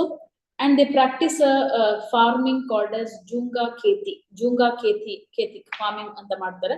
ಅದೊಂದು subsistence farming. What do you mean by subsistence? Not for commercial purpose, for their livelihood. And what they do is ಅದೊಂಥರ jum cultivation ತರ. We know jum cultivation, slash and burn ಅಥವಾ shifting cultivation ಏನಂತ ಕರಿತೀವಿ. These also practice the same thing. The name of it is Junga Kheti ಅಂತ. So ಏನ್ ಮಾಡ್ತಾರೆ, they clear the forest and they cultivate crops like lentils. That is what they cultivate here by clearing the forest, and they move to the next place. In slash and burn also same thing. The name of the cultivation type is Junga Kheti. But ಇನ್ನೊಂದು unique feature ಏನಂತಂದ್ರೆ, they build their own houses using or whatever materials they get in the forest, bamboo ಅಥವಾ ಏನು brick ಏನು ಮಾಡ್ಕೊಂಡು ಮಣ್ಣಲ್ಲಿ ಕಟ್ಕೊಳ್ತಾರೆ. ಆದ್ರೆ if a family member dies in their home, they abandon the house and relocate to build a new one elsewhere. ಯಾರಾದ್ರೂ ಮನೆಯಲ್ಲಿ ತೀರೋದ್ರೆ ಏನ್ ಮಾಡ್ತಾರೆ ಅಂತಂದ್ರೆ, they go to the new house. They will build on nobody will live there. That is their custom of these people. Okay, so these are PVTGs, Korwa tribe. What is the scheme about? We will see. PM Janman scheme, Janjati Adivasi Nyaya Maha Abhiyan. So Janman objective ಏನು, PVTG ಮೇಲೆ focus ಮಾಡ್ತಾರೆ. So enhance the socio-economic status of PVTGs by improving health, education, livelihoods and infrastructure for them. Education, health, ಇದನ್ನ ಯಾಕಂತಂದ್ರೆ ಇಲ್ಲಿ ತನಕನು PVTGs ಗೆ ನಾವು identify ಮಾಡಿದ್ವಿ, ಅವ್ರಿಗೋಸ್ಕರ ಒಂದು ಸ್ಪೆಸಿಫಿಕ್ ಆದಂತ ಸ್ಕೀಮ್ ಯಾವುದು ಇರಲಿಲ್ಲ. This is exclusive scheme for PVTG. ST, SC we have for tribes, and other tribes we have in general, but these tribes were in need of it and government has brought it up, and it is under Ministry of Tribal Affairs. Focus areas ಏನೆಲ್ಲ ಇದರ ಕೆಳಗೆ ಕೊಡ್ತಾರೆ ಅಂತಂದ್ರೆ, housing, road connectivity, piped water, mobile medical units, hostels, Anganwadi facilities, skill development centers for this PVTG. Scheduled tribes already had it. Namge Scheduled National Commission on Scheduled Tribes alla ide. But PVTG irlilla, so adukoskara. Ministry of Ayush, other ministry which helps in this is Ayush Wellness Centers na establish ಮಾಡುವಂತದ್ದಾಗಿರಬಹುದು, mobile medical services to PVTG, skill development, providing skill and vocational training. Because once they lose the place, then it is very difficult for them to survive. Because all they know is some people will be knowing only hunting, only gathering, only cultivation, or maybe some handicrafts and all that. So, in case of protecting forest and also bringing them to the mainstream, connecting them to the mainstream, ಈ ರೀತಿಯಾದಂತ skill development programs ತಗೊಳುತ್ತೆ PM ಜನ್ಮ. Funding is so and so. ಎಷ್ಟು crore ಎಷ್ಟು allocate ಮಾಡಿದೆ central government ಅಂತ detail ಇದೆ ಅಷ್ಟೇ. So PM Janman means, keep in mind, this is regarding what's say PVTGs, particularly vulnerable tribal groups. And the example for this is in here, Korwa tribes, Pahadi Korwa tribes. Okay. The last topic for today, antimicrobial resistance. So AMR, antimicrobial resistance antandre, the resistance which the microorganisms, microbials or microbes in our body have it to resist the medicine. So it is like it is a very old topic yet relevant, and we see multiple articles in the news. Let's look into the news first. Next we will see what is it. So World Health Organization recently released guidance on wastewater and solid waste management for manufacturing of antibiotics. Recently ಒಂದು report ಏನಂತಂದ್ರೆ, ಯಾವ ರೀತಿ ನಾವು solid waste management, ಘನತ್ಯಾಜ್ಯ ನಿರ್ವಹಣೆ ಅಥವಾ waste water, how should we follow the rules and regulations to in handling it ಅಂತ ಒಂದು ಪಬ್ಲಿಷ್ ಮಾಡಿದ ರಿಪೋರ್ಟ್ ನ. So in this there is an issue mentioned regarding antimicrobial resistance. Antimicrobial resistance ಅಂತಂದ್ರೆ, ಇವಾಗ ನಾವು unused drugs ಅಂದ್ರೆ medicines, we take some medicines, some will be expired. So usually what we see, people will throw it away. ಅದೇನೋ solid waste ಜೊತೆ ಅಥವಾ waste ಜೊತೆ ಹಾಕ್ಬಿಡ್ತೀವಿ, ನೀವೇ expire ಆಗಿದೆ ಅಂತ ಹೆಸರಿಡ್ತೀವಿ. Some people will throw it in drainage. ಏನಾಗುತ್ತೆ, ಇಲ್ಲಿರುವಂತ microbes, the organisms, bacteria which is causes diseases, they get used to these medicines ಅಲ್ಲೇ ಇಟ್ಕೊಂಡು. So initially some might die, then usually they get used to the medicines. Then again when we are sick, when we are ill, when we take those medicines outside, and this is not helping us because the bacteria has developed a mechanism to resist it because it get used to it. Medicine ಮತ್ತೆ ಈ disease causing bacteria ಎರಡು friends ಆಗಿಬಿಟ್ಟಿರುತ್ತೆ, ಏನು ಮಾಡೋಕ್ಕಾಗಲ್ಲ ಬಾಡಿಯಲ್ಲಿ. So it is not working on us, so we have to shift to some other medicine which the bacteria is not aware of.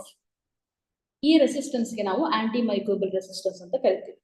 So in order to tackle the solid waste well, ಇಲ್ಲಿ drugs the medicines ಎಸೆಯೋದಾಗಿರ್ಬೋದು ಅಥವಾ waste water ಅಲ್ಲಿ ಹಾಕೋದಾಗಿರ್ಬೋದು, ಅದೆಲ್ಲ ತಪ್ಪು. ಹಾಕಿದಾಗ ಏನಾಗುತ್ತೆ, ನಮ್ಗೆ ತೊಂದರೆ, right? So it provides recommendations for managing wastewater and solid waste in the antibiotic manufacturing process to help mitigate AMR threats. So here how it spreads, ಯಾವ ರೀತಿ ಸ್ಪ್ರೆಡ್ ಆಗುತ್ತೆ antibiotic ಅಂತಂದ್ರೆ, ಕೆಲವೊಂದು ಸಲ ಏನಾಗುತ್ತೆ, we will give it to antibiotics to livestock ಗೆ ಮತ್ತೆ crops ಗೆ ಇಂಜೆಕ್ಟ್ ಮಾಡ್ತೀವಿ. ಈಗ ಫಾರ್ ಎಕ್ಸಾಂಪಲ್ ಪೌಲ್ಟ್ರಿಯಲ್ಲಿ ಕೋಲಿಸ್ಟಿನ್ ಅಂತ ಒಂದು ಆಂಟಿಬಯೋಟಿಕ್ ಇದೆ, ಅದು ಗ್ರೋ ಆಗಕ್ಕೆ ಅದನ್ನ ಇಂಜೆಕ್ಟ್ ಮಾಡೋದು. ಅದು ಫುಡ್ ಚೈನ್ ಅಲ್ಲಿ ಎಂಡಪ್ ಆಗಿ ಮನುಷ್ಯರು ಸೇರ್ಕೊಳ್ಳುತ್ತೆ ಯಾವುದು ಈ ಆಂಟಿಬಯೋಟಿಕ್. ಸೊ ಆಲ್ರೆಡಿ ಅದು bacteria is already a drug resistant bacteria ಆಗಿರುತ್ತೆ. Then we fall sick, we take that medicine that is not working on us because it is already get used to it. The medicine ಗೆ ಇದು ಅಳವಡಿಸ್ಕೊಂಡ್ಬಿಟ್ಟಿರುತ್ತೆ. ಅದು ಒಂದು ರೀತಿ. ಇನ್ನೊಂದು ಏನು ಅಂತಂದ್ರೆ, patients will take over usage of medicines. ಪ್ರತಿಯೊಂದು ತಲೆನೋವು ಬಂದ್ರೆ ಮೆಡಿಸಿನ್, ಕಾಲು ನೋವು ಬಂದ್ರೆ ಮೆಡಿಸಿನ್, ಹೊಟ್ಟೆ ನೋವು ಬಂದ್ರೆ ಮೆಡಿಸಿನ್, ಜಾಸ್ತಿ ಟ್ಯಾಬ್ಲೆಟ್ಸ್ ತಗೊಂಡಾಗ ಮೆಡಿಸಿನ್ಸ್ ತಗೊಂಡಾಗ ಏನಾಗುತ್ತೆ, the body will get used to it, the bacteria will get used to it, microbes. Then if you take it, it will not work on your body. This is called as drug resistant bacteria. This is how the antibiotic resistance spreads. That is the real concern today. Why it is a real concern? We cannot keep on generating new medicines. Medicines all manage madbekagutte. So already we are looking into new diseases today. So that will be a greater problem. So let's look into key points. The document offers a scientific framework for regulators, industry, and stakeholders to control antibiotic resistance. And the document it provides a basis for setting targets and integrating them into policies to prevent antibiotic resistance. Non-binding. Andre WHO kottide ee guidelines ellaru follow ಮಾಡಬೇಕು ಅಂತ ಏನಿಲ್ಲ. Not legally binding means it is not mandatory, but it provides some policies wherein governments can take care of it, can adopt in their own country. So AMR happens when bacteria, viruses, fungi, not only bacteria, I told only bacteria ಆಗಿರ್ಬೋದು, virus ಆಗಿರ್ಬೋದು, fungi ಏನೇ ಆಗಿರ್ಬೋದು, ಅದು ಯಾವಾಗ respond ಮಾಡಲ್ಲ antibiotics ಗೆ, ಅದನ್ನ ನಾವು resistance ಅಂತ ಕರಿತೀವಿ. This drug resistance renders antibiotics and other antimicrobial treatments ineffective, making infections harder to impossible to treat. Treat ಮಾಡಕ್ಕಾಗಲ್ಲ, you have to switch to some other medicine. Consequently, it raises the risk of disease spread, severe illness, disability, and death. That is the concern today. So AMR is a very old topic, yet relevant. You have to know the concept about it properly, and anything usually asked in mains. So you have to write elaborate. So this is what we have for today. So we'll meet in the next class. Thank you so much. If you have any questions, you can ask. That will be shared. You can ask the academy. PDF siguthe. Okay. Any questions? No questions means we'll wind up for the day. Okay. Yes. So take care. See you in the next class.